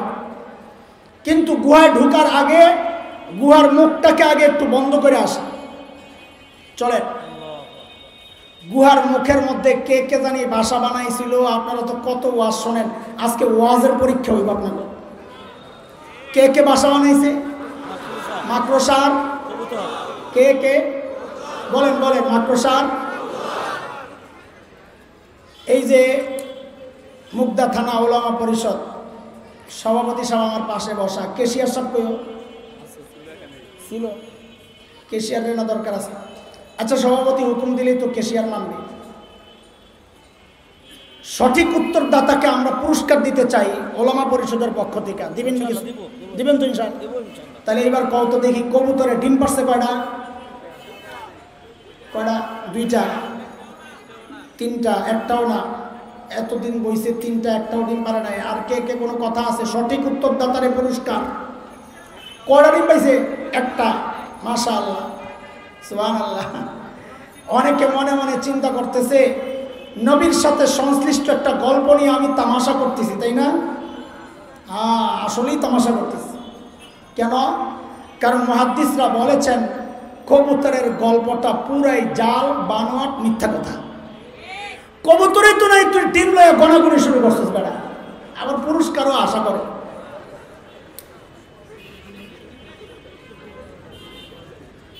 তবে মাকড়সার জালের গল্পটা কোন কোন মুহাদ্দিস বলেছেন এইটাও জাল, মিথ্যা, বানোয়াট। কিন্তু কোন কোন মুহাদ্দিস বলেছেন যে না, এটা দুর্বল, বানোয়াট না, দুর্বল। সেই দুর্বল যারা বলেছেন তাদের উপর ভিত্তি করে কিছু কথা আগাইতে চাই। আমার একটা প্রশ্ন আপনাদের কাছে, গুহার ভেতরে নবী আর আবু বকর, আল্লাহ যদি চাইতেন, এই মনোযোগ দিয়ে এই কথাটুকু শোনো, আল্লাহ যদি চাইতেন গুহার মুখটাকে পাথর দিয়ে বন্ধ করে ভেতরটাকে জান্নাতের টুকরা বানায় দিতে পারতেন কি পারতেন না? আল্লাহ তা করেছেন না? কইরা আবু বকর আর নবীর মতো এমন দুই শ্রেণীর শ্রেষ্ঠ দুই মানুষকে সামান্য হালকা মাকড়সার জাল হালকা না মজবুত? কার কথা? সূরা আনকাবুতের মধ্যে আসছে মাকড়সার জাল নিয়া, ওয়া ইন্না আহওয়ানাল বুয়ুতি লাবাইতুল আনকাবুত।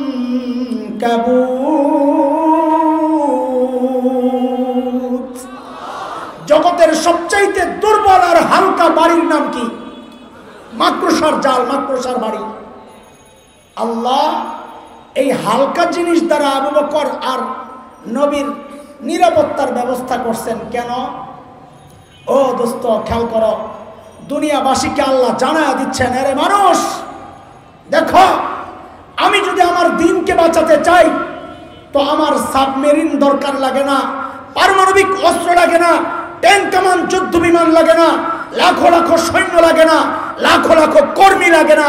আমি আমার দিনকে বাঁচায়া দিতে চাইলে মাকড়সার জাল দিয়েই আমার দিনকে বাঁচায়া দিতে পারি। কিন্তু দরকার আবু বকরের ঈমান। কি দরকার? আবু বকরের ঈমান। ঈমান ঠিক, তার কোনো ভয় নাই। এই সমস্ত অস্ত্র টস্ত্র এগুলার কোনো শক্তি নাই যদি ঈমান ওয়ালা হয়, কারণ তার ভরসা তো আল্লাহর উপর। লিবিয়ার বিপ্লবীর শতাব্দীর অন্যতম শ্রেষ্ঠ বিপ্লবী শেখ ওমর মুখতার রহমতুল্লাহ আলাই, নাম শুনেছ? ওরা কপাল, আবার বিপ্লব করতে চায়। আর যুগের শ্রেষ্ঠ বিপ্লবীদেরকে না চিনলে বিপ্লব কেমনে করবা? পন্থা পদ্ধতি কার থেকে শিখবা? শেখ ওমর মুখতার যে অঞ্চলে দখলদাররা সিদ্ধান্ত নিল গোটা অঞ্চলকে বম্বিং করে শেষ করে দিবে, কাছের কেউ এসে বলল, হযরত এই এলাকায় তো আর থাকা যাবে না। বলে কেন? বলে আমাদের কাছে তো বিমান বিধ্বংসী অস্ত্র নাই, আমরা এদেরকে কিভাবে মোকাবেলা করব? মারা পড়ব, চলেন আমরা চলে যাই। শেখ ওমর মুখতার এক ঈমান দীপ্ত জবাব দিয়েছেন পাল্টা প্রশ্ন করে। তিনি জিজ্ঞেস করলেন, আচ্ছা বলো তো, তাদের বোমারু বিমানগুলা কি অনেক শক্তিশালী? বলে হ্যাঁ, অনেক শক্তিশালী। বলে কত শক্তিশালী? বিমানগুলা আরশের উপরে দেওয়া যায় নাকি, না নিচে দেওয়া যায়? যেই লোক খবর নিয়ে আসতে হাসতেছে, কি বলেন আপনি? কোথায় আরশ, কোথায় সাত আসমান, কোথায় মহাশূন্য, এর কত নিচে দেওয়া বিমানগুলা যায়? তো শেখ ওমর মুখতার বলেন, তাইলে ডরাই হালাত কি? তাইলে আর ভয় পায় আলাপ কি? আরশের উপর দিয়ে গেলে আমি ভয় পেতাম, কেন? আমাকে রক্ষা করবেন যে আরশের মালিক, তার উপর যদি বোম পড়ে তো আমারে কে বাঁচাবে? তো যদি আরশের উপর দিয়ে না যায় তাহলে আমার কোনো টেনশন নাই, কারণ আমাকে বাঁচাবেন তো আরশের মালিক। তিনি মূলত সূরা আত-তাওবার শেষ আয়াতের তরজমা শোনাইছেন। আল্লাহ তাআলা নবীকে যে আয়াতের মাধ্যমে সান্ত্বনা দিয়েছেন, আল্লাহ তাআলা বলেন, শুনেন, এদিকে তাকান। মালিক বলেন, فإن تولوا فقل حسبي الله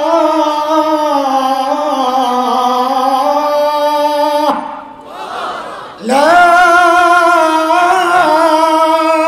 إله إلا هو عليه توكلت وهو رب العرش العظيم। নবী আপনি জানায়া দেন, গোটা দুনিয়ার মানুষ যদি আমার বিরোধিতা করে, আমাকে সহযোগিতা না করে, আমার কিচ্ছু যায় আসে না। হাসবি আল্লাহ, আমার জন্য আমার আল্লাহ যথেষ্ট, তিনি ছাড়া কোনো মাবুদ নাই। আমি তার উপর ভরসা রাখি, তার ক্ষমতা জানো, তিনি আরশে আজিমের মালিক। আরে ভাই আমার, এটাই হচ্ছে চরম বাস্তবতা। আল্লাহর সিস্টেমের পরিবর্তন হয় না। সূরা আহজাব আয়াত 62 মালিক বলেছেন, সুন্নাতাল্লাহিল্লাতী ক্বাদ খালাত মিন ক্বাবল ওয়া লান তাজিদা লিসুন্নাতিল্লাহি তাবদীলা। আল্লাহর সিস্টেমের কোনো হেরফের নাই। আগে যা ছিল এখনো একই সিস্টেম। আগের সিস্টেম ছিল, নমরুদের মালিক ছিল না, নমরুদ ধ্বংস হয়েছে। ফিরআউনের মালিক ছিল না, ফিরআউন ধ্বংস হয়েছে। ইব্রাহিম আলাইহিস সালামের মালিক ছিল, ইব্রাহিম জিতে গেছেন। মুসা আলাইহিস সালামের মালিক ছিল, মুসা আলাইহিস সালাম জিতে গেছেন। বিলাল হাবশীদের মালিক ছিল, বিলাল হাবশীও জিতে গেছেন। আজকে যারা আমাদেরকে লাল চক্ষু দেখাও, শুনে রাখো, আমাদের মালিক আছে, তোমাদের মালিক নাই। তোমাদের পরাজয় নিশ্চিত, পরাজয় নিশ্চিত।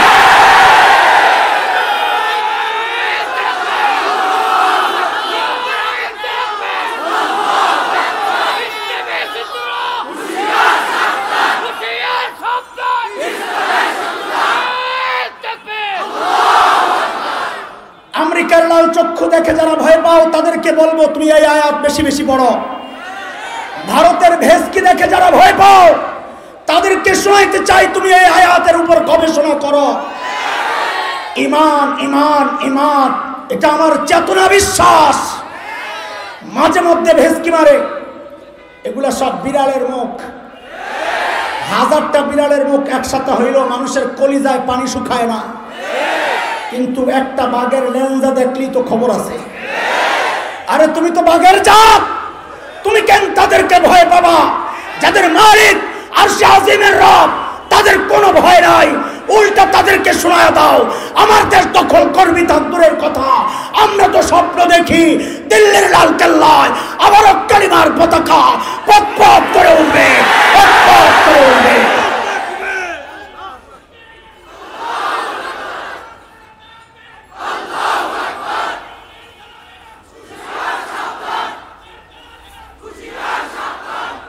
দালালে ভরে গেছে দেশ,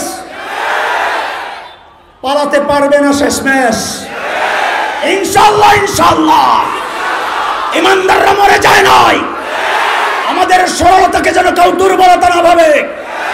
দালালরা শুনে রাখ, এই মানচিত্র দখল করবি তার দূরের কথা, খোদার কসম একবার পাও দিয়া দেখ, একটাকে পালাতে দেওয়া হবে না, পালাতে দেওয়া হবে না। প্রস্তুত থাকতে হবে ইনশাআল্লাহ। আমরা কারো দলের বিরুদ্ধে বলি না, ব্যক্তির বিরুদ্ধে বলি না। আমরা স্বাধীনতায় বিশ্বাস করি, এই দেশকে ভালোবাসি, এদেশের ইঞ্চি ইঞ্চি মাটিকে সোনার চাইতে খাঁটি মনে করি। কেন? কারণ তেল হয় এই জন্যে, গ্যাস হয় এই জন্যে, ফসল বেশি হয় এই জন্যে।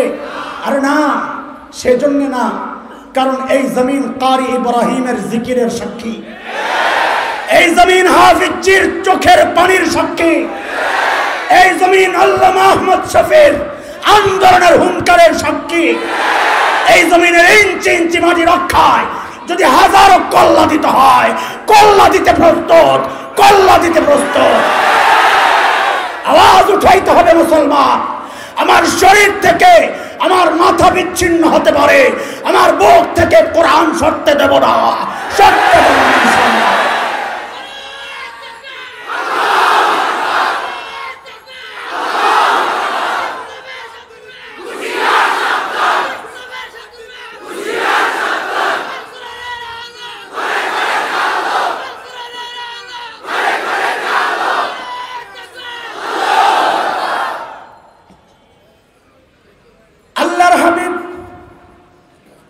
সাইয়েদনা আবু বকরের কোলের মধ্যে মাথা দিয়ে আরাম করতেছিলেন, ঘুমাইতেছিলেন।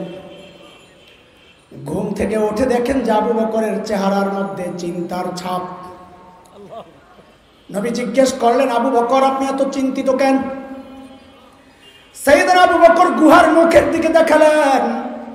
ইয়া রাসূলুল্লাহ, ওই যে তাকায়া দেখেন কাফেররা গুহার আশেপাশে হাঁটতেছে, ঘুরতেছে। লাউ আন্না আহাদাহুম ইয়ানজুরু ইলা কদামাইহি, তাদের যে কেউ একজন গুহার মুখের দিকে তাকানোর দরকার নাই, যদি নিজেদের পায়ের দিকেও তাকায় তাইলেও তো আমাদেরকে দেখে ফেলবে। আল্লাহর হাবিব সাইয়েদনা আবু বকরকে সান্ত্বনা দিচ্ছেন, হে আবু বকর, হে আবু বকর, আপনি কি ভেবেছেন গুহার ভেতরে খালি আমি আর আপনি আর কেউ নাই? আমাদের সাথে কেউ নাই আবু বকর? না না না আবু বকর না, আপনি টেনশন করেন না, আমাদের সাথে আল্লাহও আছে। এই কথাটা আল্লাহর এত পছন্দ হয়েছে, আল্লাহ তাআলা নবীর এই কথাকে সূরা আত-তাওবার একটা আয়াতের টুকরা বানায়া নাযিল করে দিয়েছেন। মালিক বলেন, ইযহুমা ফিল গার ইয ইয়াকুলু লিসাহিবিহি লা তাহজান ইন্নাল্লাহা মা'ানা।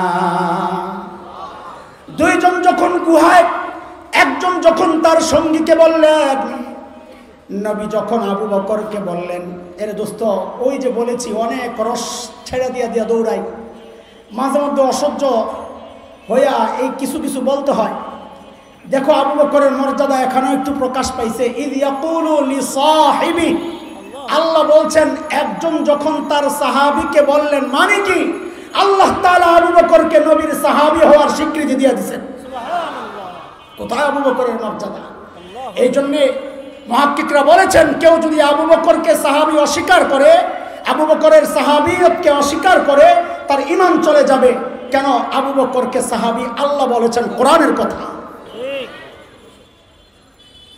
কিন্তু ওমর বুঝছেন গোমর এটা না, গোমর সামনে। নবী বললেন, আবু বকর লা তাহজান, আপনি ঘাবড়ায়েন না, ইন্নাল্লাহা মা'ানা, আবু বকর আল্লাহ আমাদের সাথে আছেন। ওমর বুঝে গেছেন গোমর আইরে খাইছে রে, সারা জিন্দেগি আমল কইরা পাইলাম কি, আবু বকর 3 দিন আমল কইরা কি পাইলো দেখো কারবার। ওমর বুঝে গেছেন গোমর। কারণ হযরত ওমর চিন্তা করছেন, সারা জিন্দেগি আমল কইরা নবীর কাছ থেকে কি স্বীকৃতি পাইছি? স্বীকৃতি হচ্ছে নবী বলেন, ওমর লাউ কানা বাদি নবিয়্যুন লাকানা ওমরা। হযরত উলামায়ে কেরাম খেয়াল করি, এই রিওয়ায়াত বর্ণনার ক্ষেত্রে অনেকের কাছ থেকে ভুল শুনছি। লাউ কানা বাদি নবিয়্যান পড়া ফেলায় না, নবিয়্যুন এটা কানার ইসিম, বাদি জরফ খবর মুকদ্দাম। লাউ কানা বাদি নবিয়্যুন লাকানা ওমর, আমার পর যদি কেউ নবী হতো তো ওমর হতো। এই হাদিস কি প্রমাণ করে? মর্যাদা বেশি কার, আবু বকরের না ওমরের? ওমরের। ওমরের। নবী তো বলেন নাই আমার পরে যদি কেউ নবী হতো আবু বকর হতো, এটা বলছেন? নবী বলেন আমার পরে যদি কেউ নবী হতো তো কে হতো? ওমর হতো। আমি নিজে এই হাদিস যখন সর্বপ্রথম শুনি, তা আমারই তো মাথা ঘোলায় গেছে, কিরে এটা কি হাদিস? অথচ আহলুস সুন্নাহ ওয়াল জামাতের আকীদা, এটা স্বীকৃতি উম্মতের সর্বশ্রেষ্ঠ মানুষ হচ্ছেন সাইয়্যিদনা আবু বকর সিদ্দিক রাদিয়াল্লাহু তাআলা। সমস্ত নবীদের পর সমস্ত মানুষের মধ্যে সর্বোচ্চ মর্যাদার ব্যক্তির নাম হচ্ছে আবু বকর। অথচ এই হাদিসে নবী বলতেছেন আমার পরে যদি কেউ নবী হতো তো কে হতো? হাকিমুল উম্মত মুজাদ্দিদ মিল্লাত হযরত মাওলানা আশরাফ আলী থানভী রহমতুল্লাহি আলাইহির মালফুজাতের মধ্যে এই জবাবটা আছে। ওর আজীব জবাব। ওমর বুঝছেন, আমি আর আপনি বুঝছি যেটা, ওমর বুঝছেন উল্টাটা। কয় না, এই হাদিস দ্বারা আমার মর্যাদা বুঝায় নাই, বুঝাইছে আবু বকরের মর্যাদা। কেমনে কেমনে? আমার সারা জিন্দেগির আমলের রেজাল্ট কি? নবী বলেন ওমর আপনার সাথে আমার সম্পর্কের লেভেলটা কি? লেভেলটা হচ্ছে আমার পরে কেউ যদি নবী হতো তো ওমর হতো। মানে আপনার সাথে আমার সম্পর্কের লেভেল হচ্ছে আমি আগে, ওমর আপনি পরে। আপনার জায়গা কই? পরে পরে, আমি আগে আপনি। এটা তো ভালো খুশির খবর। কিন্তু ওই যে সাউর গুহায় নবী আবু বকরকে বলতেছেন, আবু বকর লা তাহজান ইন্নাল্লাহা মা'ানা। আবু বকর, ওমরের মতো আপনার সাথে আমার সম্পর্কটা বাদিয়তের না, আগে আর পরে না, মা'ানা মাইয়তের, আগে আর পরে না, পাশাপাশি পাশাপাশি, সাথে সাথে। ওমর কয় সারা জিন্দেগি আমল করে পাইলাম বাদিয়তের মুকুট। নবী বলেন আপনার সাথে আমার সম্পর্ক আগে আর পরে। আবু বকর 3 দিন থাইকাই পাইছে মাইয়তের মুকুট। নবী বলেন আবু বকর আপনার সাথে আমার সম্পর্কের লেভেল হচ্ছে মাইয়তের সাথে সাথে, পাশাপাশি পাশাপাশি। ওমর কয় আমার বাদিয়তের মুকুট লাগবে না, আমারে মাইয়তের মুকুট দিয়া দাও। সারা জিন্দেগির আমল লয়া যাও, 3 দিন দিয়া দাও। এই গোমর কি আবু বকর বুঝেন নাই? আগেই তো বইলে আসছি আবু বকর মানুষ কি না, ব্যাকল না। আবু বকর জানেন এই গোমর। কি জবাব দিলেন আবু বকর? হে মালিক, সর্বপ্রথম কারি তৈয়ব রহমতুল্লাহ আলের এক লেখায় যখন এই জবাবটা পাই, 12-13 বছর আগের কথা, ওয়াল্লাহি ওয়াল্লাহি আল্লাহকে হাজির নাজির রেখে বলছি, এই জবাবটা পড়ার সাথে সাথে আমি কেঁদে ফেলছি। আয় কি মানুষ আবু বকর, কি মানুষ আবু বকর। আবু বকর জবাব দিচ্ছেন, ওমর কি বলো ভাই, কি বললা তুমি? এই 3 দিন যদি তোমারে দিয়ে দেই তো আমার আর জীবনে থাকে কি, আমি করছি কি, আমার পুঁজি তো এটা, জীবনে তার কিছু করতে পারি নাই রে ভাই। হাই মালিক, আবু বকর বলে জীবনে কিচ্ছু করতে পারে নাই, আর আমি আপনি ভাবতেছি কত কিছু করে ফেলছি। আরে আবু বকর নবীর জন্য কি করেন নাই, সব শেষ করে দিছে। হিজরতের রাতে নবী যা খালি দরজা নক করছে, সাথে সাথে দরজা খুলে গেছে। নবী তো অবাক হয়ে গেছেন, আবু বকর আপনি ঘুমান নাই? সাইয়েদনা আবু বকর জবাব দেন, ইয়া রাসূলুল্লাহ, ওই যে 6 মাস আগে বলেছিলেন আবু বকর এলাকা ছাড়তে হইতে পারে, বাড়ি ছাড়তে হইতে পারে, হুকুম আসলে আপনি সাথে থাকবেন। ওগো আল্লাহর হাবিব, ওই দিন থেকে আজ পর্যন্ত কোনোদিন এই পিঠকে বিছানার সাথে লাগাই নাই। তাহলে ঘুমান নাই? বলে ঘুমাইছি, ঘুমাইছি ইয়া রাসূলুল্লাহ, ওই যে দরজাকে বালিশ বানায়া দাঁড়ায়া দাঁড়ায়া ঘুমাইছি ইয়া রাসূলুল্লাহ। মুহতারাম হাজরিন, আবু বকরের মর্যাদা শোনাইতেছি, আর একটা ছোট্ট মর্যাদা শোনায়া ফিনিশিংয়ে আমি চলে যাব।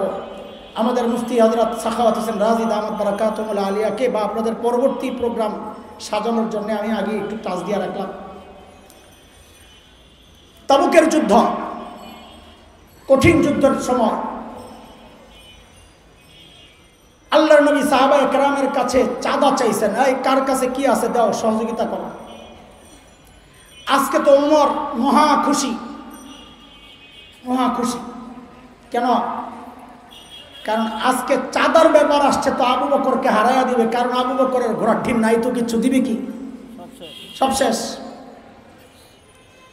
ওমর দৌড়াইয়া বাড়িতে গেছেন, ঘরে যা ছিল সামান সব নামাইয়া 2 ভাগ করছেন। 1 ভাগ ঘরে রেখে আসছেন, আরেক ভাগ গাঠটি করে নবীর কাছে নিয়ে আসছেন। এই তোমরা তাড়াতাড়ি করো, আরেকবার উঠবো, আমি একদম উঠাই দেবো। আমি খুব বিরক্ত লাগে এগুলো, এই ক্যামেরা স্যামেরা মনোযোগ নষ্ট করো তোমরা, পিছনে মানুষ হাউকাউ করে, আরও মনোযোগ নষ্ট হয়। তাড়াতাড়ি বসো, শেষ ফিনিশিং দেবো। এই 5-10 মিনিট মানুষগুলো শেষ কথাগুলো এতক্ষণ চিল্লাইলাম যে কথাটা বলার জন্য, ওইটাই যদি বলতে না পারি মনোযোগ সহ তো সব গেল। খেয়াল করেন, তোমরাও শোনো, তোমাদেরও তো শোনা দরকার আছে। ওমর দৌড়াইয়া বাড়ি যাইয়া মাল যা ছিল সব নামাইয়া 2 ভাগ করে 1 ভাগ নবীর কাছে নিয়ে আসছেন, আরেক ভাগ রাইখে আসছেন। আল্লাহর হাবিব জিজ্ঞেস করতেছেন, ওমর কি আনছেন? কি জিজ্ঞেস করছেন? কি জিজ্ঞেস করছেন? বলেন আবার, আবার বলেন, মনে রেখেন। হযরত ওমর বলেন, ইয়া রাসূলুল্লাহ, ঘরে যা ছিল অর্ধেক আনছি, অর্ধেক রাইখে আসছি। এইবার আবু বকরের অপেক্ষা, নবীও করতেছেন, ওমরও করতেছে, কি আনি। আবু বকর তো মনে মনে খুশি। আমি বলতেছি আর কি, যে ভাবটা এমন আজকে আসলে একটা স্লোগান মারবে, জিতিল রে জিতিল, ওমর জিতিল, ওমর আজকে বড় খুশি। সাইয়েদনা আবু বকর আসতেছেন, নাহারে নিরীহ আবু বকর, নাই তো কিচ্ছু, হাতে ছোট্ট একটা পোটলা। রিওয়ায়াতের 8 পিস মিলাইলে বোঝা যায় ওই পোটলার ভেতরে গায়ের জামা কাপড়গুলা। প্রশ্ন আসবে, তাইলে গায়ে দিছেন কি? রিওয়ায়াতের এই অংশটুকু দুর্বল, আমরা আপনাদের সাথে খেয়ানত করব না। যেটা জাল বানোয়াট ওইটাও বলে দিব, যেটা দুর্বল ওইটাও বলে দিব। রিওয়ায়াতের এই অংশটুকু দুর্বল, বাকি কারো মর্যাদা বর্ণনার ক্ষেত্রে দুর্বল বর্ণনা আনা যায়, এই জন্যে বলতেছি। সাইয়েদনা আবু বকরের গায়ে ছিল, ঘরে একটা চট ছিল চাচাই বিছানোর জন্যে, ওই চারে গায়ে দিছেন। তো এটা তো গায়ে দেওয়া যায় না, রিওয়ায়াতে এটাও আসছে, খেজুর গাছের কাটা দিয়া সাইয়েদনা আবু বকর ওইটার বুতাম বানাইছেন, জোড়া লাগাইছেন। আল্লাহর হাবিবের দরবারে আসছেন, ইয়া রাসূলুল্লাহ আমার চাঁদা। নবী জিজ্ঞেস করছেন, আবু বকর ঘরে কি রেখে আসছেন? ঘরে ওমরকে কি জিজ্ঞেস করছিলেন? ওমর কি আনছেন? ওমর বলছে অর্ধেক আনছি, অর্ধেক রাখছি। আবু বকরের বেলায় নবী প্রশ্ন ঘুরাইয়া জিজ্ঞেস করতেছেন, আবু বকর ঘরে কি রেখে আসছেন? হযরত আবু বকর কি জবাব দিলেন? আরে দোস্ত, আবু বকরের জবাব তো পরে শোনো। আরে আগে আবু বকরের ছোট্ট বাচ্চা হযরত আসমার জবাব তো শোনো। আয় হায়, কি এক পরিবার এটা! নবী আর আবু বকর যখন হিজরতে রাস্তায়, আবু বকরের বাবা আবু কুহাফা রাদিয়াল্লাহু তাআলা আনহু তখনও মুসলমান হন নাই, তিনি মক্কা বিজয়ের দিন মুসলমান হয়েছেন। হযরত আবু কুহাফা আবু বকরের ঘরে আসে না, রাগ। তো এখন আবু বকর চলে গেছে, যাওয়ার সময় আবু বকর রাদিয়াল্লাহু আনহু ঘরে সোনা মুদ্রা টাকা পয়সা যা ছিল গাঠি করে সব নিয়ে নিছে। তো আবু কুহাফা তো জানে আবু বকরের মেজাজ চরিত্র, তো এতদিন আসে না ছেলের সাথে লড়াই, কিন্তু এখন নাতিপুতির জন্য তো মায়া লাগতেছে, তো আসছেন। হযরতে আসমাকে ডাক দিয়ে বলতেছেন, দাদু ভাই বাবা তো চলে গেছে, ঘরে তো মনে হয় কিছু নাই, কি লাগবে আম্মুকে জিজ্ঞেস করো। তো হযরত আসমা ছোট্ট 7-8 বছর বয়স, জবাব দিচ্ছেন, দাদু ভাই আপনি চিন্তা করেন না, আব্বা যাওয়ার সময় ঘরে যথেষ্ট পরিমাণ রেখে গেছেন। হযরত আবু কুহাফা চলে গেছেন। কিছু দূর যায় আবু কুহাফার মাথায় আসছে, রে আমার ছেলে আবু বকরকে তো আমি চিনি, যথেষ্ট পরিমাণ রেখে যাওয়ার মতো সে তো না, এই কথাটার মধ্যে কোনো ঘাপলা আছে। হযরতে আবু কুহাফা আবার ফেরত আসছেন, এসে হযরত আসমাকে জিজ্ঞেস করতেছেন, দাদু ভাই বাবা ঘরে যথেষ্ট পরিমাণ কি রেখে গেছে একটু বলো না দাদু ভাই। হযরত আসমা জবাব দিচ্ছেন, দাদু ভাই আব্বা যাওয়ার সময় ঘরে আল্লাহ আর তার রাসূলকে রেখে গেছে। ওই ছোট্ট বাচ্চার জবাব যদি এইটা হয়, তো ওই বাচ্চার বাবার জবাব আবু বকরের কি হইতে পারে? সাইয়েদনা আবু বকর জবাব দেন, ইয়া রাসূলুল্লাহ ওই যে ঘরের বেড়াগুলো খেজুর পাতার বেড়া, মাঝে মধ্যে সুই গেঁথে রাখতাম। ওগো আল্লাহর হাবিব, আসার সময় ওই বেড়াগুলোকে থাপড়াইয়া থাপড়াইয়া আসছি, যেন একটা সুই পর্যন্ত ঘরে থেকে না যায়, যেন এই সুইটা পর্যন্ত আমার কোনো মুজাহিদ ভাইয়ের কাজে আসে।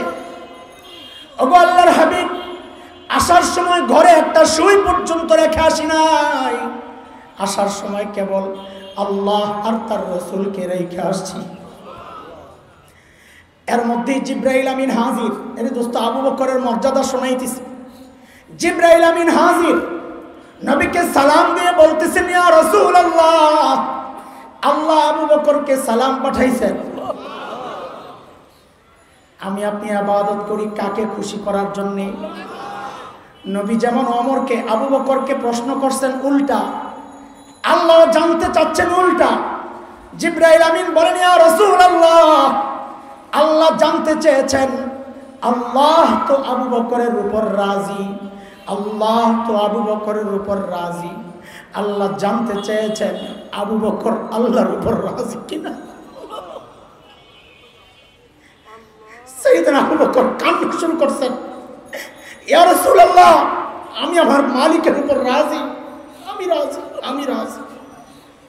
তেরে দোস্ত, এই আবু বকর ওই গভীর রাতে বুড়ির বাড়ির সামনে, মনে আছে? ওমর ধরলেন, আবু বকর আপনি আসছেন কেন? এই কাজ করার জন্য আমরা নাই? তো বলেছি জবাবটা আমার আর আপনার হইলে এত ওজনওয়ালা হইতো না, এটা আলোচনার বিষয় ছিল না, কিন্তু জবাবটা যেহেতু আবু বকরের, এই জন্য আলোচনার ব্যাপার। হযরত আবু বকর জবাব দেন, ওমর আরে ভাই এই কাজগুলো তোমাদেরকে দিলেও পারি, কিন্তু বাইরে আমি কি আমার আখিরাত কামাই করব না? আমি কি আমার আখিরাত কামাই? এত বড় মানুষ আবু বকরের আখিরাত কামাইয়ের এত ফিকির, যার সম্পর্কে নবী জান্নাতের সুসংবাদ দিয়েছেন। জায়গাগুলো একটু সহজ করে দেন হুজুরের আসার জন্য।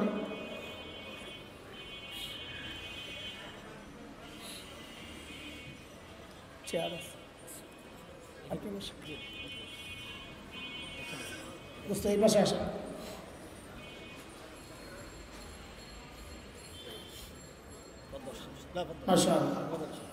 আসেন আরে আপনার দেখলেও তো শান্তি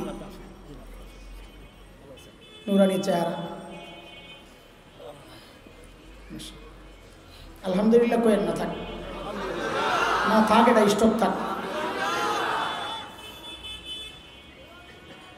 খেয়াল করেন ছেড়ে দিচ্ছি আমি 2-3 মিনিটের মধ্যে এত বড় মানুষ আবু বকর আখিরাতের ফিকিরের অবস্থা কামাই করতে হবে আখিরাত ওমর কত বড় মানুষ এক হাদিস তো শুনাইছি নবী বলেছেন আমার পরে নবী হলে ওমর হতো নিজের মুখটাকে নিয়ে জমিনের উপর রাখছেন গালগুলাকে মাটির সাথে এইভাবে ঘষেন আর কান্দেন আর বলতেছেন ওয়াইলুল লাকা ইয়া উমর ইন লাম ইয়াগফির লাকা রাব্বুক ওমর তোমার রব যদি তোমাকে ক্ষমা না করে ওমর তোমার জন্য ভয়ঙ্কর বিপদ কিন্তু অপেক্ষা করতেছে আবু বকর এত বড় মানুষ সাইয়েদনা আবু বকর দূরে নির্জনে চলে যেতেন নিজেকে ধিক্কার দিয়া চিৎকার করে করে কাঁদতেন আর বলতেন ইবনা আবি কুহাফা ওই আবু কুহাফার বেটা আবু কুহাফা হযরত আবু বকরের বাবার নাম এই আবু কুহাফার বেটা আরে তুই মানুষ কেন হইলি রে তুই মানুষ কেন হইলি এখন আল্লাহর সামনে তুই কেমনে দাঁড়াবি গাছের কাছে যায় চিৎকার করে করে কাঁদতেন আর বলতেন ইয়া লাইতানি কুনতু বারাকা আমি মানুষ না হয়ে যদি গাছের পাতা হইতাম মানুষ না হয়ে যদি গাছপালা হইতাম তো আল্লাহর সামনে আমাকে দাঁড়াইতে হইতো না এখন আমি কেমনে দাঁড়াবো কি জবাব দিব হায় কি হবে আমার উপায় আরে আবু বকর এত বড় মানুষ তার আখিরাতের এত ফিকির ওমর এত বড় মানুষ তার আখিরাতের এত ফিকির আরে ওই ফিকির তো হওয়া দরকার ছিল আমার মতো জালিমের অথচ আমাদের কারো চেহারা দেখলে মনে হয় না লোকটার আখিরাতের ফিকির আছে কেন রে ভাই কেন এমন অবস্থা কে আমাকে গ্যারান্টি দিল যে আমাদের মৃত্যু যন্ত্রণা হবে না বলো আরে ওমর তো গ্যারান্টি পাওয়া মানুষ আমাকে তোমাকে কে গ্যারান্টি দিছে যে আমাদের কবরের আযাব হবে না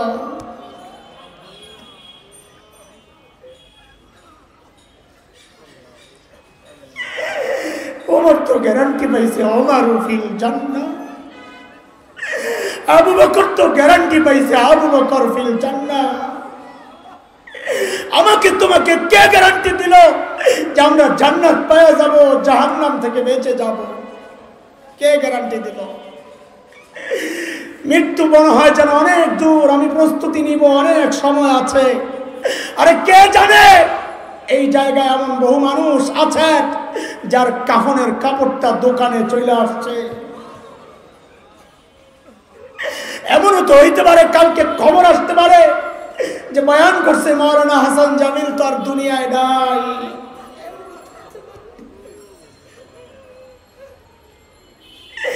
এমনও তো হইতে পারে চুল পাইকা সাদা হয়ে গেছে গুনাহ ছাড়তে পারি না দাড়ি পাইকা সাদা হয়ে গেছে গুনাহ ছাড়তে পারি না কবে ছাড়বা মালিক ডেকে ডেকে জিজ্ঞেস করতেছেন তুই কবে ছাড়বি কবে তোর অন্তরটা কেঁপে উঠবে আলাম ইয়ানিল লাযিনা আমানু আন তাখশা কুলুবুহুম লিযিকরিল্লাহ আল্লাহর ভয়ে কলিজাটা কাঁপা ওঠার সময় কি এখনো হয় নাই আর কত এরে দোস্ত আখিরাতের পুঁজি তো কিছু বানাও যেন সেদিন আফসোস করতে না হয় ইয়া লাইতানি কদ্দামতু লিহায়াতি আয় আজকের এই দিনের জন্য কিছু আমল যদি আগে পাঠাইতাম এই জন্য আল্লাহ আগে আগে সতর্ক করতেছেন ইয়া আইয়ুহাল্লাযীনা আমানুত্তাকুল্লাহ ওয়াল তানজুর নাফসুম মা কদ্দামাত লিগাদিন ওয়াত্তাকুল্লাহ প্রত্যেকটা মানুষের উচিত তার আখিরাত নিয়ে চিন্তা করা যে হ্যাঁ আমি আমার মালিকের সামনে কি পেশ করব আমার পুঁজি কি চালান কি আল্লাহ তাআলা আমাদেরকে আখিরাতওয়ালা বানায় দেন, আখিরাতের প্রস্তুতি নেওয়ার তৌফিক দেন, আখিরাতের জন্য উপযুক্ত যথার্থ পুঁজি সঞ্চয় করে দুনিয়া থেকে বিদায়ের তৌফিক দান করেন। আমিন আমিন। ওয়া আখিরু দাওয়ানা আলহামদুলিল্লাহি রাব্বিল আলামিন। আসসালামু আলাইকুম ওয়া রাহমাতুল্লাহ। আসসালামু আলাইকুম ওয়া রাহমাতুল্লাহি ওয়া বারাকাতুহু। বগুড়া থানা ইমাম ওলামা পরিষদের পক্ষ থেকে